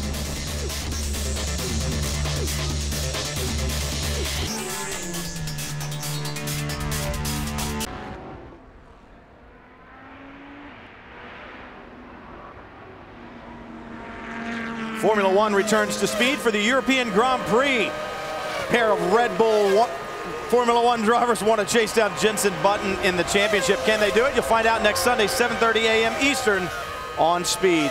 Red Bull cars really looking good lately, but so is Jenson Button. Now we've got a full course caution for the 3rd time. We had seen Chris Dyson with a problem in his Mazda. He was coming back around to the pits, but missed pit in. I don't know if there was traffic to the inside, Dorsey, and he couldn't get over there or what, but an issue, and now 16 up the front straightaway. Yeah, take a look at what happened to Chris. Here he is limping along, trying to get, this is the turn coming on the front straightaway where you would get the pit lane. Now, watch this.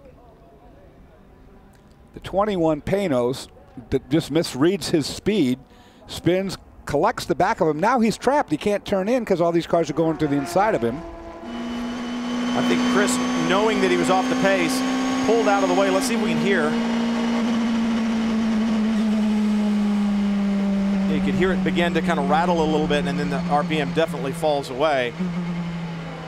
But you saw him over to driver's left, and you say, well, why wouldn't he be to driver's right, knowing that he had to come in the pits? Well, he was trying to let the sister car, the 20 of Butch Leitzinger, get through cleanly, and then he was going to cut back underneath him, but didn't have time to do it, and a misjudgment by the part of the 21, and the contact was made, and not only a problem for the 16, but for the 21 as well. Chris Dyson did make it to pit lane, guys, with that number 16 machine. There is some damage to the rear of the car. It looks like it's just the right corner right now, but over the radio, the crew was saying they were going to bring him in and replace a spark plug, so it's always one of those little pieces that causes all of the problems, but he is in pit lane and the crew's hard at work. Very small motor in this Lola chassis. The Mazda MZR motor is just a 2-liter motor with a single turbo on it, but it obviously produces fantastic horsepower. When you go look at it, it is tiny. That sound, Dorsey, down the front straightaway, when it just fell over, you hear the rattle. Spark plug, is it that simple? Well, it might not be, but think about that, since then there's the Panos 21 with the door now not able to be latched. It's driving on. A 4-cylinder engine like that, if you have a spark plug wire come off or a spark plug goes bad, you're losing, you're losing 1/4 of your total output. Well, I don't know if that's what that was or not. I don't really buy into that yet.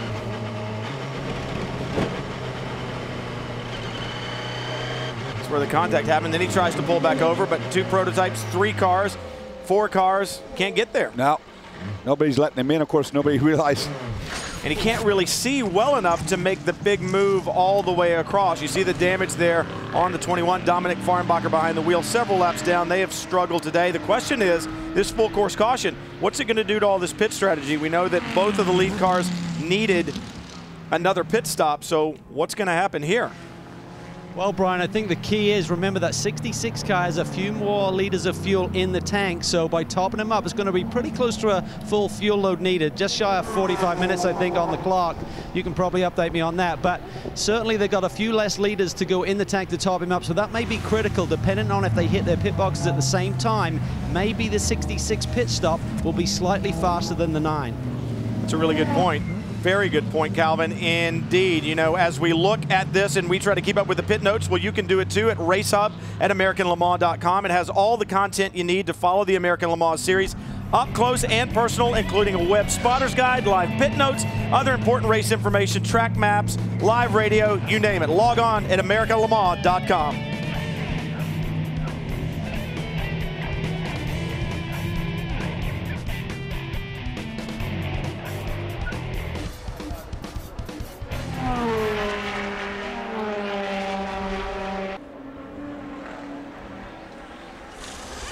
Welcome back to Road America. The leaders are in, and the 66 has disconnected their fuel rig a little bit quicker than the 9 car, just as we suspected. David Bradman's going to need a little bit more fuel in his car. Meanwhile, the Lone Fernandez car, the leader in P2, has had this something down. The 66 is down.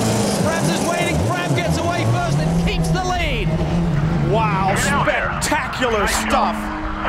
3 tires I saw go on the 66. I believe it was left sides only on the 9. Magic stuff there on pit lane, and the 15 strategy as well. I think he leapfrogged the leaders. I don't think I've ever seen 3 tires before. That's something new. And on board the 15, that is your overall leader here, Adrian Fernandez behind the wheel of the Acura P2 entry. So what a great job of pit strategy by them. I don't believe that he can hold on to it on these long straightaways, obviously, but what a great job. His battle really is with Butch Leitzinger in the 20, the Lola-powered Mazda.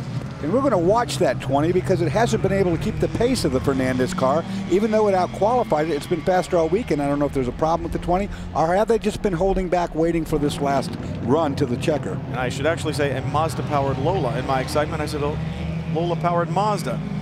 So take a look again, watch pit exit, right there behind the 57 challenge car.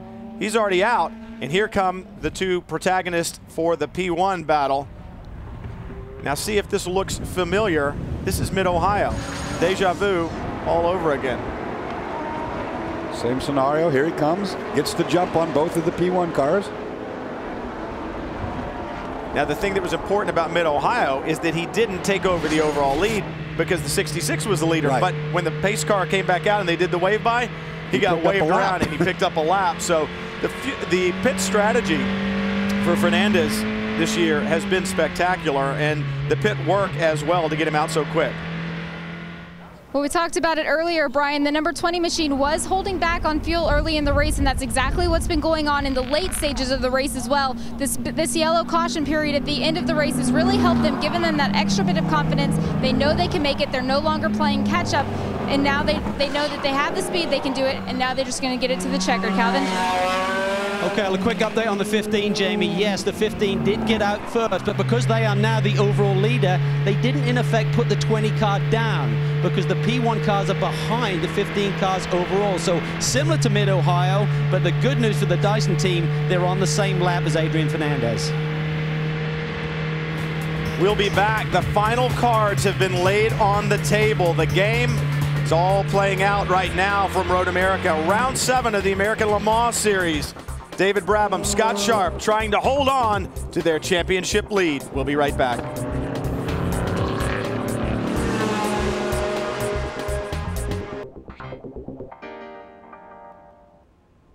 Here's a car that'll be a lot of fun for somebody. If you're thinking about turning your car into money and you're looking for excitement, think Las Vegas.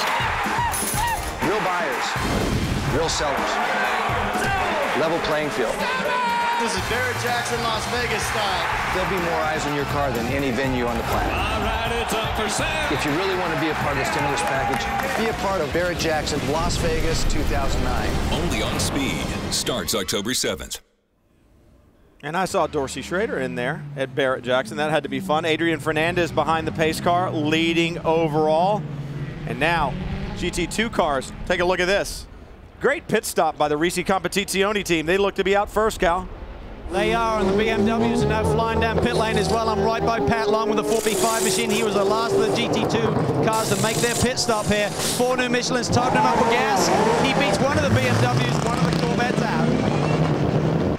Patrick Long now good to go to the end. The Viper right behind him. That is your race leader in class, I should say. The GT2 leader, the number 90 BMW right there, the third car in line. So Joey Hand on pit road as well. The 45 Flying Lizard. Remember Patrick Long, Jörg Bergmeister leading the GT2 championship.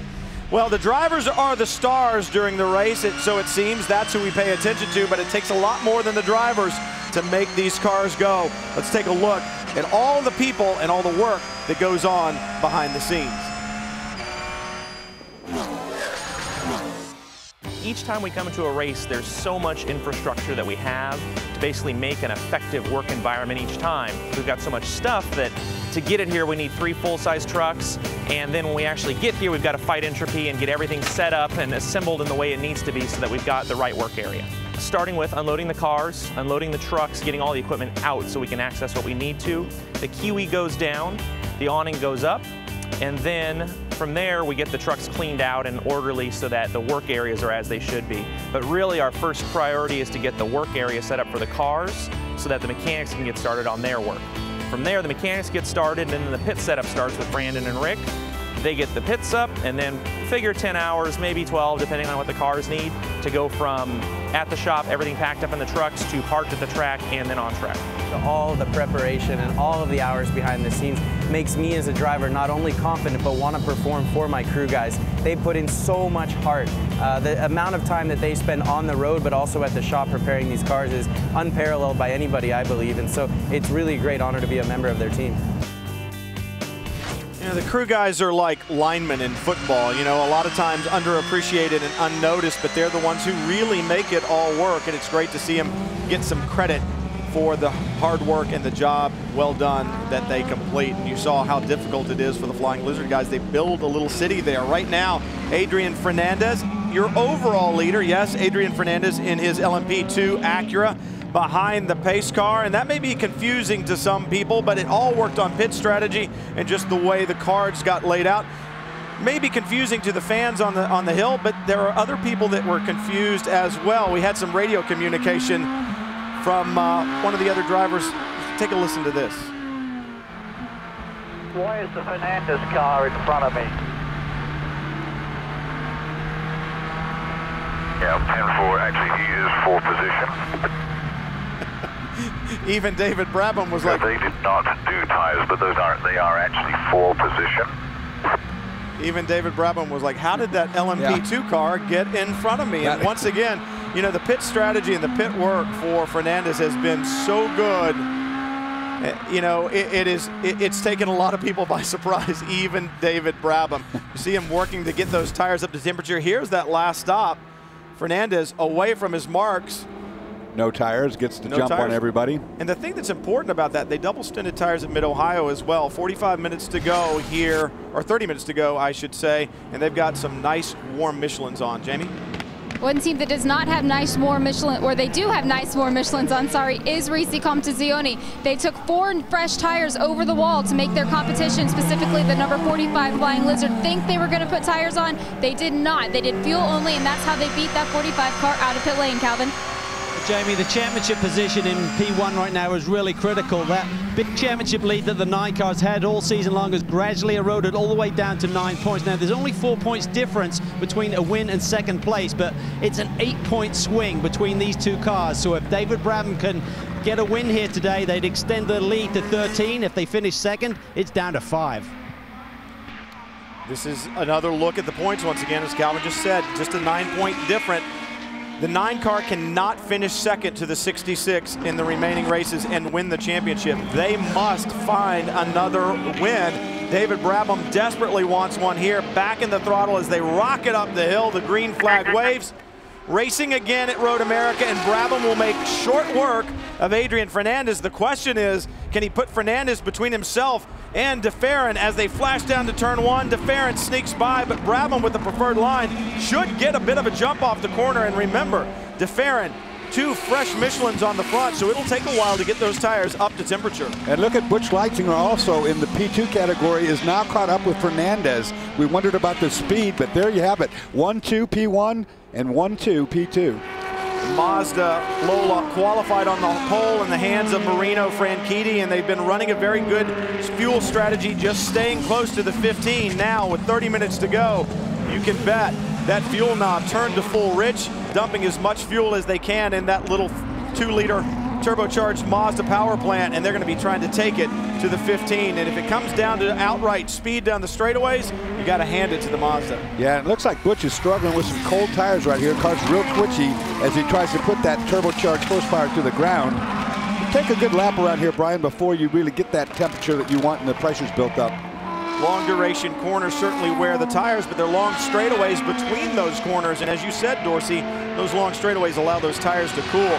Take a good lap before you've got good consistent temperature through the kink. We're going to see top speed here, boys. So when you get down to the end of this Canada corner, that's where you're really, really hauling. Those warm tires on the 15 of Adrian Fernandez has a bit of an advantage, it seems, right now over Butch Leitzinger. Leitzinger through Canada corner. They'll make the run through the left-hand turn 13. Billy Mitchell Bend used to be the bridge there. And then through 14 onto the front straightaway. This is where the Mazda can really stretch its legs. We'll see if he can gain it all on the Acura power of Adrian Fernandez. A fair amount of understeer down there when he came off that corner. He didn't have a good run. Speed and strategy have placed the 15 car up front all year long. They're making good calls from the box, Cal. They really are here with Tom Anderson. Tom, great execution again on that last pit stop, but you got a really fast Mazda right behind you. Can you hold him off today?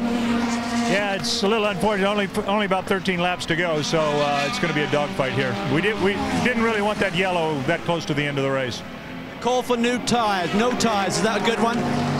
Well, we knew we had to go out of the pits in the lead, so rather than take a chance, the Michelin tires have been doing a great job. No wear, so keeping them clean on the yellow was the trick. So I think we're okay. Now it's, down to a dogfight. It's going to be a dogfight. I think that 15 car is going to have to get real wide here today to hold off that Mazda. You may be right, Calvin, but the strong suit of that Acura chassis is mechanical grip, and with that mechanical grip, you get very little tire wear. So that call to double stint the Michelins right now, probably not a bad one at all. And Fernandez really, the lead hasn't changed much between himself and Butch Leitzinger. Go back to GT2. There's a look at the 62, and this is the championship battle. It's for position, and Patrick Long, that little wiggle out of Pierre Caffer into the braking zone allows Long to get by, and he takes over the position. That position right there was third in the GT2 category, so Patrick Long moves into third, but more importantly, in front of their nearest competitor in the championship. And Caffer won't give up easily. He's going to run the Ferrari as hard as he can to try to get by there. But for right now, Pat Long really setting sail. You wonder if they ran a little bit of a conservation mode here. Speaking of the Flying Lizard team, saying, look, the BMWs are fast. They got a break on that early caution. Let's do what we need to do and just make sure that the people we need to pay attention to are in that red Ferrari. As long as we're ahead of them on the racetrack, championship still looking good. Well, I think you're right on the button there, Brian, in terms of playing off the Ferrari. Talking to the engineering crew here at Flying Lizard all weekend long, they said, yes, the BMWs are quick, the Corvettes are quick, but we just got to keep our eye on the ball and the eye on the championship where the Ferrari is running. They're running almost a Le Mans-style downforce setup here. Really got that Porsche trimmed out, so I think now that Pat Long has the track position, that Ferrari will struggle to get back by. Well, the other thing, the Ferrari has warm tires on it, so they stayed out on those tires. They're warm. Even though it's a great balanced car, you know, he's got a little bit older tires on it. There's a look at the 21, Dominic Farnbacher behind the wheel of the Panos, and then the number 44, the other Flying Lizard entry, Darren Law behind the wheel right now. Remember, Law won the Rolex 24 Hours to start the year off. He's a very talented race car driver, went with this team to Le Mans this year and runs with Seth Nyman a lot. And when he is behind the wheel of that car, it certainly flies. He and Seth do a good job together, and I think Seth is one of the real gentlemen in the sport. He, you know, one of the principals of this Flying Lizard team, and he loves having Darren Law around and helps improve his driving a little bit. And on top of that, when Darren gets behind the wheel, the car goes pretty darn fast. Yeah, Darren can really go good in these Porsches. You see right there, the Panos has a little bit of top end advantage down this long straightaway. Panos problems early on. Right now to the GT2 leader, several laps down. When you look at the leader, he's about 14 laps off the leader, so they've had their problems, but a good battle. Look at Darren Law looking to the inside. There's a look at the Farnbacher Lowes Porsche 911. Right now it's Wolf Hensler behind the wheel. Remember, Hensler was the 2008 GT2 champion alongside Jörg Bergmeister, driving this year for the Farnbacher Lowes team and sharing the car with Bryce Miller this weekend. Miller won this race with Farnbacher last year with a driving trio. So two very good drivers right now in that Farnbacher Lowes car, I should say. David Brabham doing everything he can to hold on to not only the race lead, but the championship lead. Road America, Elkhart Lake, certainly a place to be.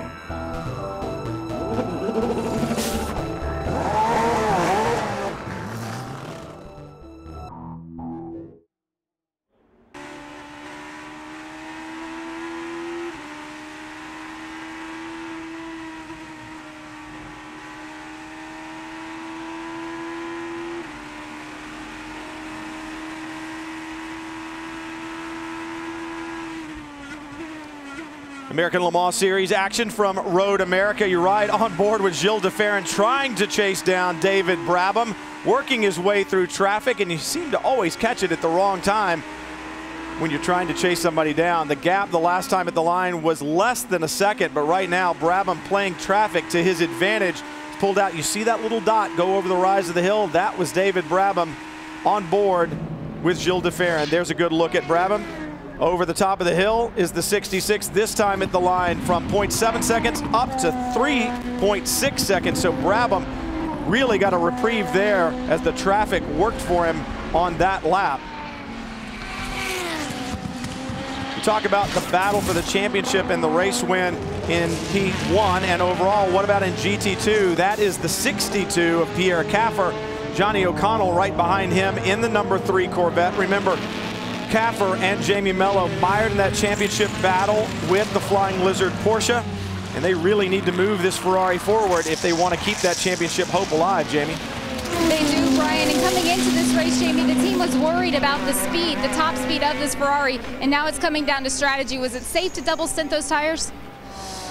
Yeah, I mean, after the first half of the race, really intense, and we still about between 5 and 7 miles slow on the straight line, and yeah, the strategy. Yeah, we see. I mean, we didn't change the tires, but now we just lost the 3rd position, and we see how Pierre can keep up. Not a huge amount of confidence from Jamie Mello, but the Risi Competizione crew, they're a good one, and they've gambled before and won, Brian. Time running out, though. Just about 19 minutes left in this event. So Caffer right now with his hands full of the Corvette. He really needs to stay ahead of it. Dropping another car in between himself and Patrick Long is a problem. And there's a problem for the number 11, the primetime Viper, Joel Feinberg. And I believe his teammate Chris Hall was in that same gravel trap earlier today. Not nearly as deep as Joel is, but it was the same gravel trap, and this will bring out a full course caution. Now this will the clutch up. Oh, he just burnt the clutch up trying to move the car. You see the smoke coming out of the wheel. Now this is going to be interesting. This is going to bring the field back together for a final run to the checkered flag. Let's take a look. He's behind the 21. Comes in, rear's lock. Yeah, just got in too deep. Rear end locked up, around he goes.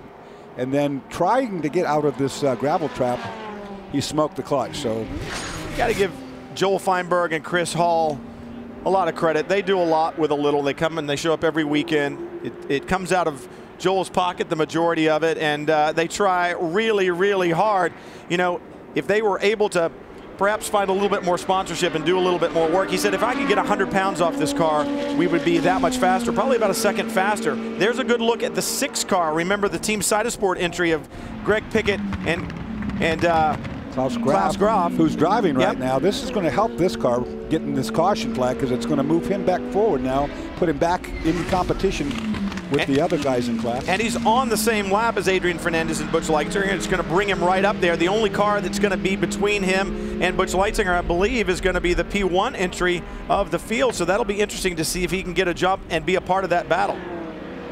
Well, I talked with that number 6 team earlier in the week, guys, and they went straight from Mid-Ohio to Indianapolis, and from Sunday to Tuesday, the team really gelled together. They, for the first time, were in the shop together working. They got a lot of things sorted out. The team is really starting to come together. The crew chief is telling me that he's very proud. This is the first time that he can really step back and just watch the guys work, and Klaus Graf is doing a terrific job. Greg Pickett is also as proud of him, but he also admires him. So this team is really coming together, and I think as we move into the late stages of this race and of the championship season, we could see them move up to the top of the sheet as well. Well, Jamie, the thing that's amazing about it, I mean, Greg Pickett has put together a great team. There are only 3 full-time guys. The rest of them are all part-time guys, but everyone on this team is either a former car chief, crew chief, or team managers. It is literally a team of all-stars. And he said, you know, my biggest concern when I did that is if you fill any of those positions in IndyCar teams and Trans Am teams like all of these guys have, they all have strong personalities and they all know how to do the job.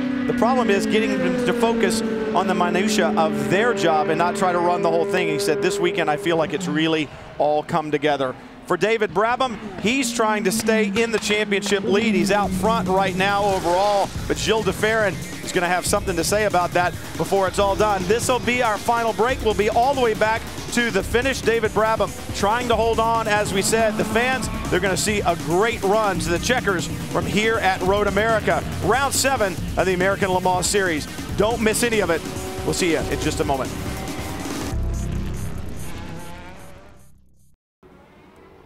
Field under caution at Road America in round 7 of the American Le Mans Series. David Brabham continues to lead over Gilles de Ferran for overall honors. Joey Hand still leading in the GT2 category in his BMW. Remember, qualified that car on the pole, and they have had a great run and a little bit of luck throughout the day. Don't forget, 4 classes running here. Also, the ALMS Challenge class. And when you look back to the ALMS Challenge leaders, what you'll find is a very familiar car up front, and that is the number 57 of Snow Racing. You see it just driving out of the screen there in front of the 48 prototype.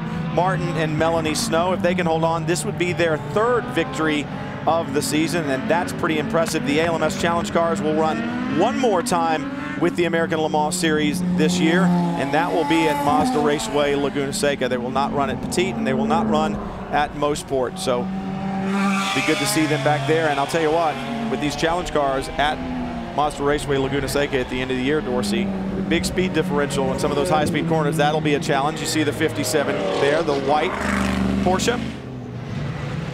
Well, I was talking to Melanie and Martin earlier in the weekend, and they have one of their sons here. Their 11-year-old son, McKay, is spending the weekend with mom and dad at the racetrack. He is actually their chief spotter for the weekend, is what his designated name is. He's watching and on radio with mom and dad out from turn 5, where he's been all weekend long. That's pretty funny. You know, they've run this car all weekend long in the Patron Challenge Series. They also ran in practice on Friday. They had a bit of a problem with the 21 Panos down in turn 1 and got hit. Got a bunch of gravel up in the car, but they've obviously gotten it back together. Things are running well. The 37 dives to pit road, so perhaps a problem for the 37, the Intersport racing car. We saw John Fields so quick early on. Lights out on the pace car, so 4 more miles. We'll go back to green flag racing as Clint Field begins to unbutton. You see him pulling the radio and the driver ID plugs as he runs down pit lane, sticks them to the Velcro on the top of his helmet, and John Field suited up and ready to go. So this will be a driver change. 10 minutes to go in this event. They really think that John can chase down the field from the back? Well, he might need a little splash of gas too. They might be playing that deal. Also, we heard Calvin Well, there's more to it than that, Dorsey. I thought that was maybe what they needed, but right now there's a misfire, so they're going to change the spark plug they think is the culprit here, stick John in the car, and he's going to give it one, as he just told me on the pit wall. He's going to try and chase him back down, and the mechanics told me they've never done this in the race before. Of course, under caution. Hopefully everything will go smooth here. They get this part changed, get this thing firing on all 8, and we know the car has certainly been fast here today, so maybe John Field can be spectacular at the end of the race, just as he was at the beginning.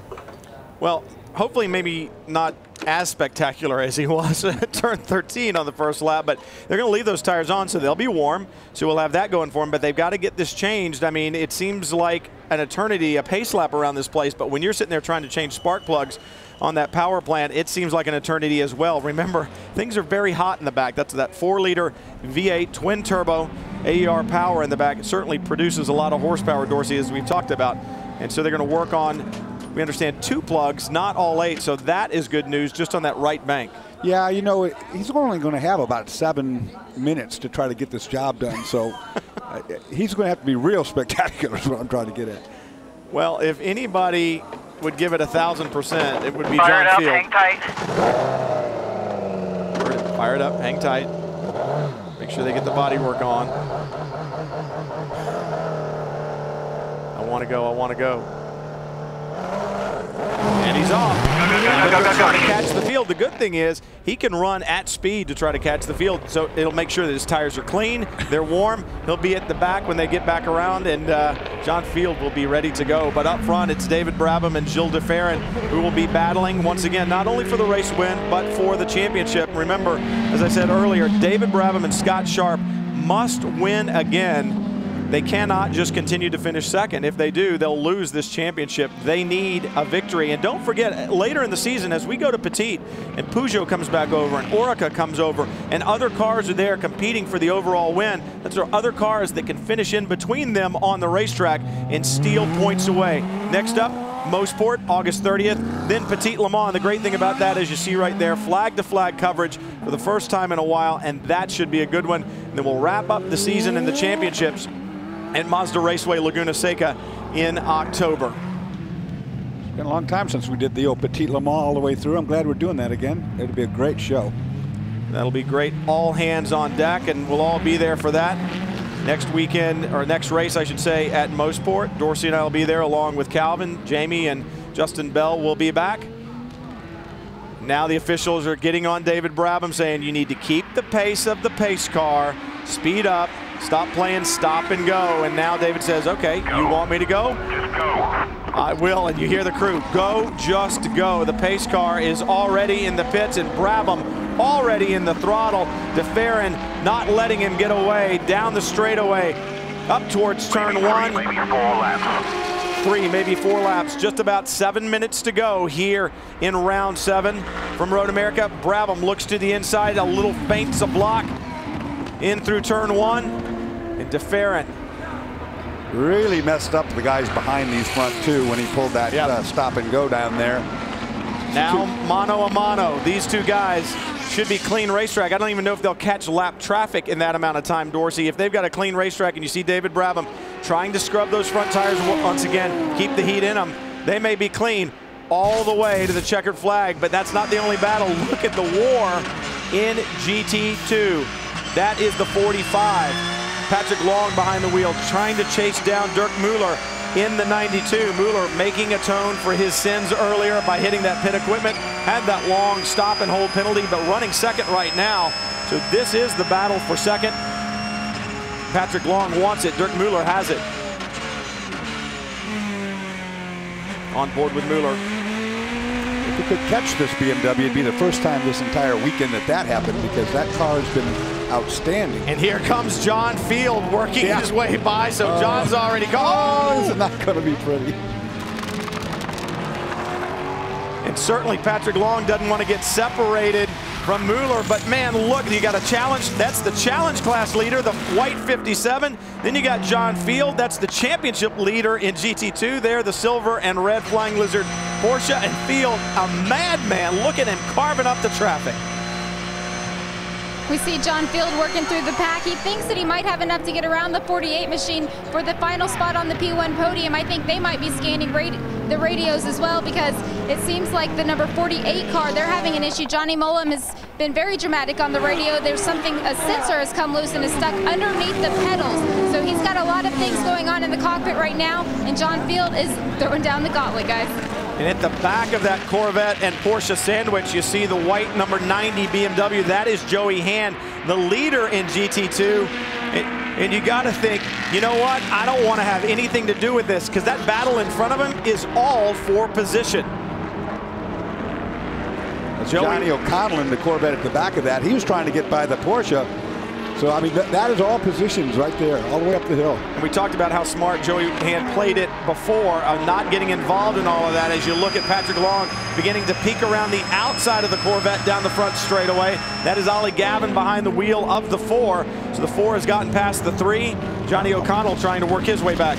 Well, that's interesting. I mean, I couldn't believe he could just pull that much on the Porsche right there. Actually, the 4 is a lap down, so my bad there. The 4 is a lap down. He's not for position. Gavin lets the 3 go. The battle for position is the 45 and the 3.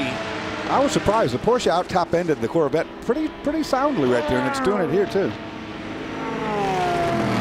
Good straight line speed by the Porsche. We've seen it all year long from them, but you're right, Dorsey. I would have expected that 6-liter V8 to perhaps hustle the Corvette down the straightaway a little bit more, but Johnny O'Connell trying to hang on to the back of that Flying Lizard Porsche, and Patrick Long, Jörg Bergmeister trying to hold on to their championship lead.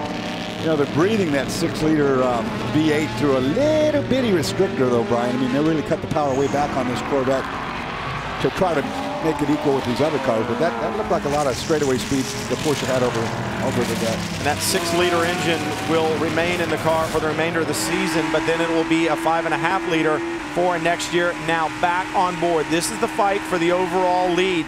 Gilles de Ferran, less than a second behind David Brabham. It's been this way for 2 laps. Brabham cannot put a wheel wrong, or de Ferran will be there to pounce. Brabs needs this win, like you said before. For this championship, he's going to have to not sit back and run second. He's going to have to win the race. He's trying really hard. His crew chief got on the radio earlier and said, "You're in the lead, run the pace, control the race. Go get him." Last lap by David Brabham, just about a 1/10 of a second faster than Gilles de Ferran, but the 66 has been magic in the braking zones all weekend long and all race long.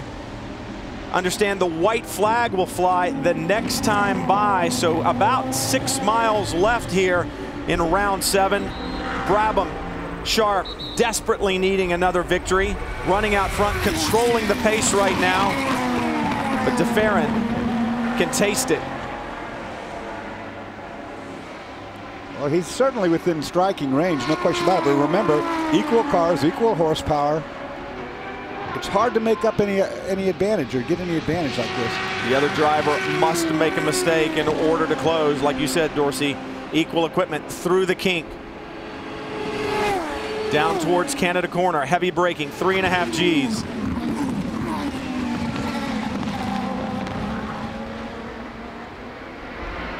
Through turn 13, up to 14, de Ferran matching the pace right now of Brabham. Does he have anything on this final lap?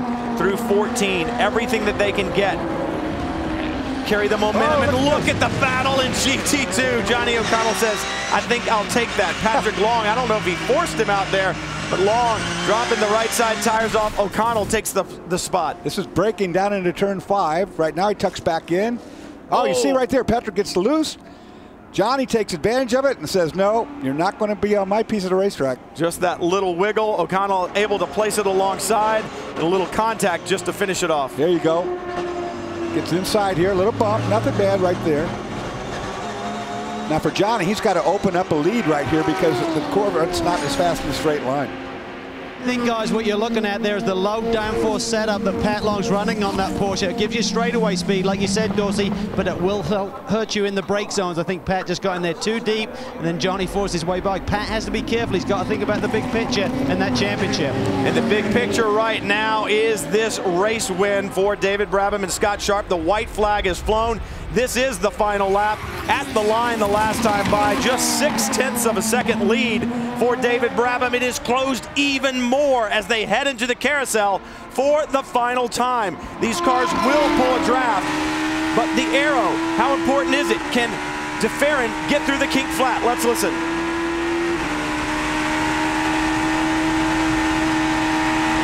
Smoking the left front tire, Brian. You saw it right there as he went through flat, all right. No question about that. This is it. One attempt under braking. That one's gone. Is there another opportunity? It'll come in turn 14.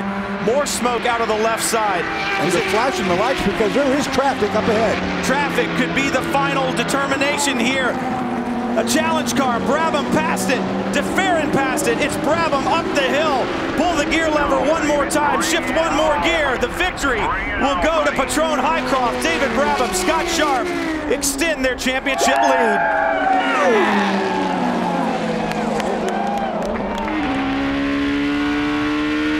The P2 battle.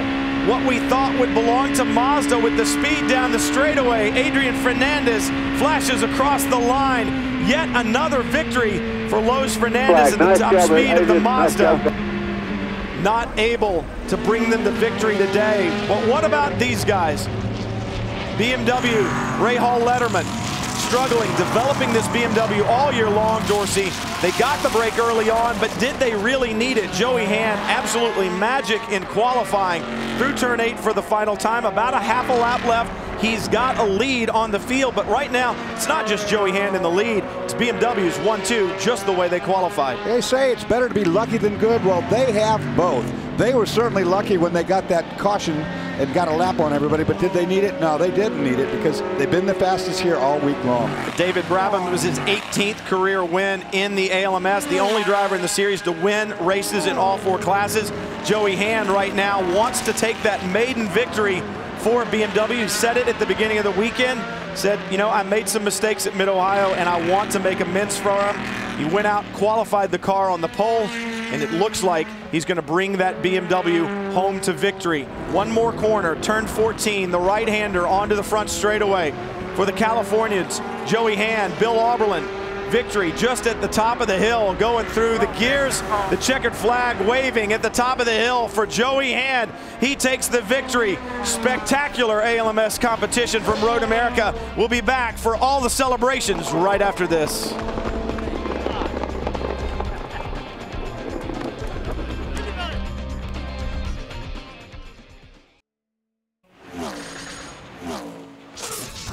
Speed's coverage of the American Le Mans Series is brought to you by BMW. BMW, the ultimate driving machine. By Hankook Tires. Tame the road with Hankook Tires. And by Acura. Acura Advance. A great American Le Mans Series battle from here at Road America. Take a look at the P2 results. Fernandez and Diaz, another victory, 6 on the season. Spectacular stuff for that team. Let's head down to Jamie Howe. Adrian Fernandez coming into the race today. You didn't quite have that same speed as the Mazda, but you guys wanted to get on pit strategy. Is this what you expected coming in? Yeah, I mean, fantastic. We knew, good job, Luis. We knew we were going to be strong in the race. Good job, man. We knew we were going to be strong in the race, and we played smart and very consistent. The car, we didn't have the straight speed, but fantastic. Say hi to my kids. I love you, amigos. Another great run in the championship for Lowe's Fernandez Racing. And that will definitely add to the championship lead. It may be insurmountable by now. It all but locks it up. But Leitzinger, Franchitti, the rest of the Dyson crew, they're not going to let that go. They'll battle to the very end at Mazda Raceway, Laguna Seca. Like I said, great battles all around this racetrack, without a doubt. And the battle for the overall win was fantastic, coming down to the very end. David Brabham, the Iceman, not making a single mistake as DeFerrin put the pressure all over him. And a great run by John and Clint Field, the little team that could. Calvin. Well, the Patron boys returned to victory lane here at Road America. Brabs, you needed this win bad. I tell you what, I mean, fantastic job by the Patron Highcroft racing team. I mean, you know, DeFerrin have won 4 in a row, killed us in qualifying, but, you know, we just did a massive turnaround. We don't like getting beat like that, and, you know, fantastic call on the strategy at the end with only just the left side tyres, and we just had the car was the best I've ever had it all year. It was just a dream to drive. Awesome job, mate. Well done. Thanks, mate. As I said earlier, David Brabham, the only ALMS driver to have poles and wins in all 4 classes, but through all that success, he doesn't have an ALMS championship. Could this be the year? They just added to that points lead, so that will be good for him. DeFerrin and Pagenaud, they're not going to let it slide either. Clint Field, John Field, another great job today. Fans beginning to go home. The weather that we were worried about never came. What about the ALMS challenge class? Martin and Melanie Snow, they take another victory, the 3rd of the season for that husband and wife duo. They have been to victory lane even before this year. They had their own war going on out there too, I'll tell you that. Jamie? It was a war in the challenge class, but the Snow family brings it home on top. Martin Snow, Melanie brought you a clean car, and you were able to bring it home on the top step of the podium. It was a little bit of strategy today, and I'm not sure we played it right every time. We came in early for that first full course yellow and topped off, so we'd only have to make 1 stop. But due to the circumstances, the other yellows that came out, we had to make another one, and we had to drive hard in the end. This last lap or 2, we had to make a pass for the lead, but the car was really good. Melanie did an excellent job in the first stint. Tires, Yokohama was really good. And Ironclad, our new sponsor, came along the other day, so everything's working good for us. Friendly reminder from Melanie, and a great run for this team. The boss had to get the plug in. The boss had to get the plug in. Martin and Melanie Snow hold down that championship lead with 1 race to go. Things looking good for them. But what about GT2? The battle there was spectacular. It was strategy, it was luck, it was speed. And Joey Hand, I'll bet it was an emotional victory for him, Cal. I'm sure it is. Billy Aublin, Joey Hand, the perfect weekend, leading from the pole position. Joey, how long was that stint you had having a healthy lead like that all day long? I mean, it's almost better when you got to come from the back, you know. I mean, but it's great. You know, this BMW Rahal Letterman racing team did a great job. They work hard. Bill and I, we called this one actually to ourselves. We said we're going to make this one happen, and that's what we did, man. And we drove hard all weekend, and we got a pole. We got the first pole of the year. We got the first win of the year. You know, what can I say about this M3? This is totally the best thing. Dunlop tires held on. I mean, we were strong. We were just cruising at the end, and we could run the number. So thanks to Billy Boy for getting it out in front. All I did was cruise. Fantastic job, mate. Well done. Thanks, buddy. All I did was cruise. I think it was a little more than that. Jörg Bergmeister, Patrick Long hold down that championship lead. Jamie Mello, Pierre Caffer, they had a good run going for a while, Dorsey, but dropped back just a little bit. And for Jörg Bergmeister and Patrick Long, that championship coming in clearer focus. Well, this GT2 championship is going to be fantastic now. You know, the Corvette's still not to win, but they're in there. You saw a big battle today. I think it's going to continue the rest of the year. And this battle in P1 is going to be great. We talked about Petit Le Mans, but what about the next event at Mosport? You want a high-speed racetrack. It doesn't come any faster than Mosport. That's a fun one, and then we'll see who goes good there. And that's another place where those Acura P1 cars should be so good, all 4 tires being the same size, all of that aero, it should be great. MotoGP World Championship up next on Speed. Thanks for joining us for Round 7, American Le Mans Series competition from Road America. It was a great one, just as you would expect. The celebrations tonight, they're going to be spectacular, you can bet. Make sure you join us at Mosport. For Dorsey, for Calvin Fish, for Jamie Howe, I'm Brian Till. Thanks for joining us. We'll see you next time. American Le Mans Series action, the run to the championship, right here, only on Speed.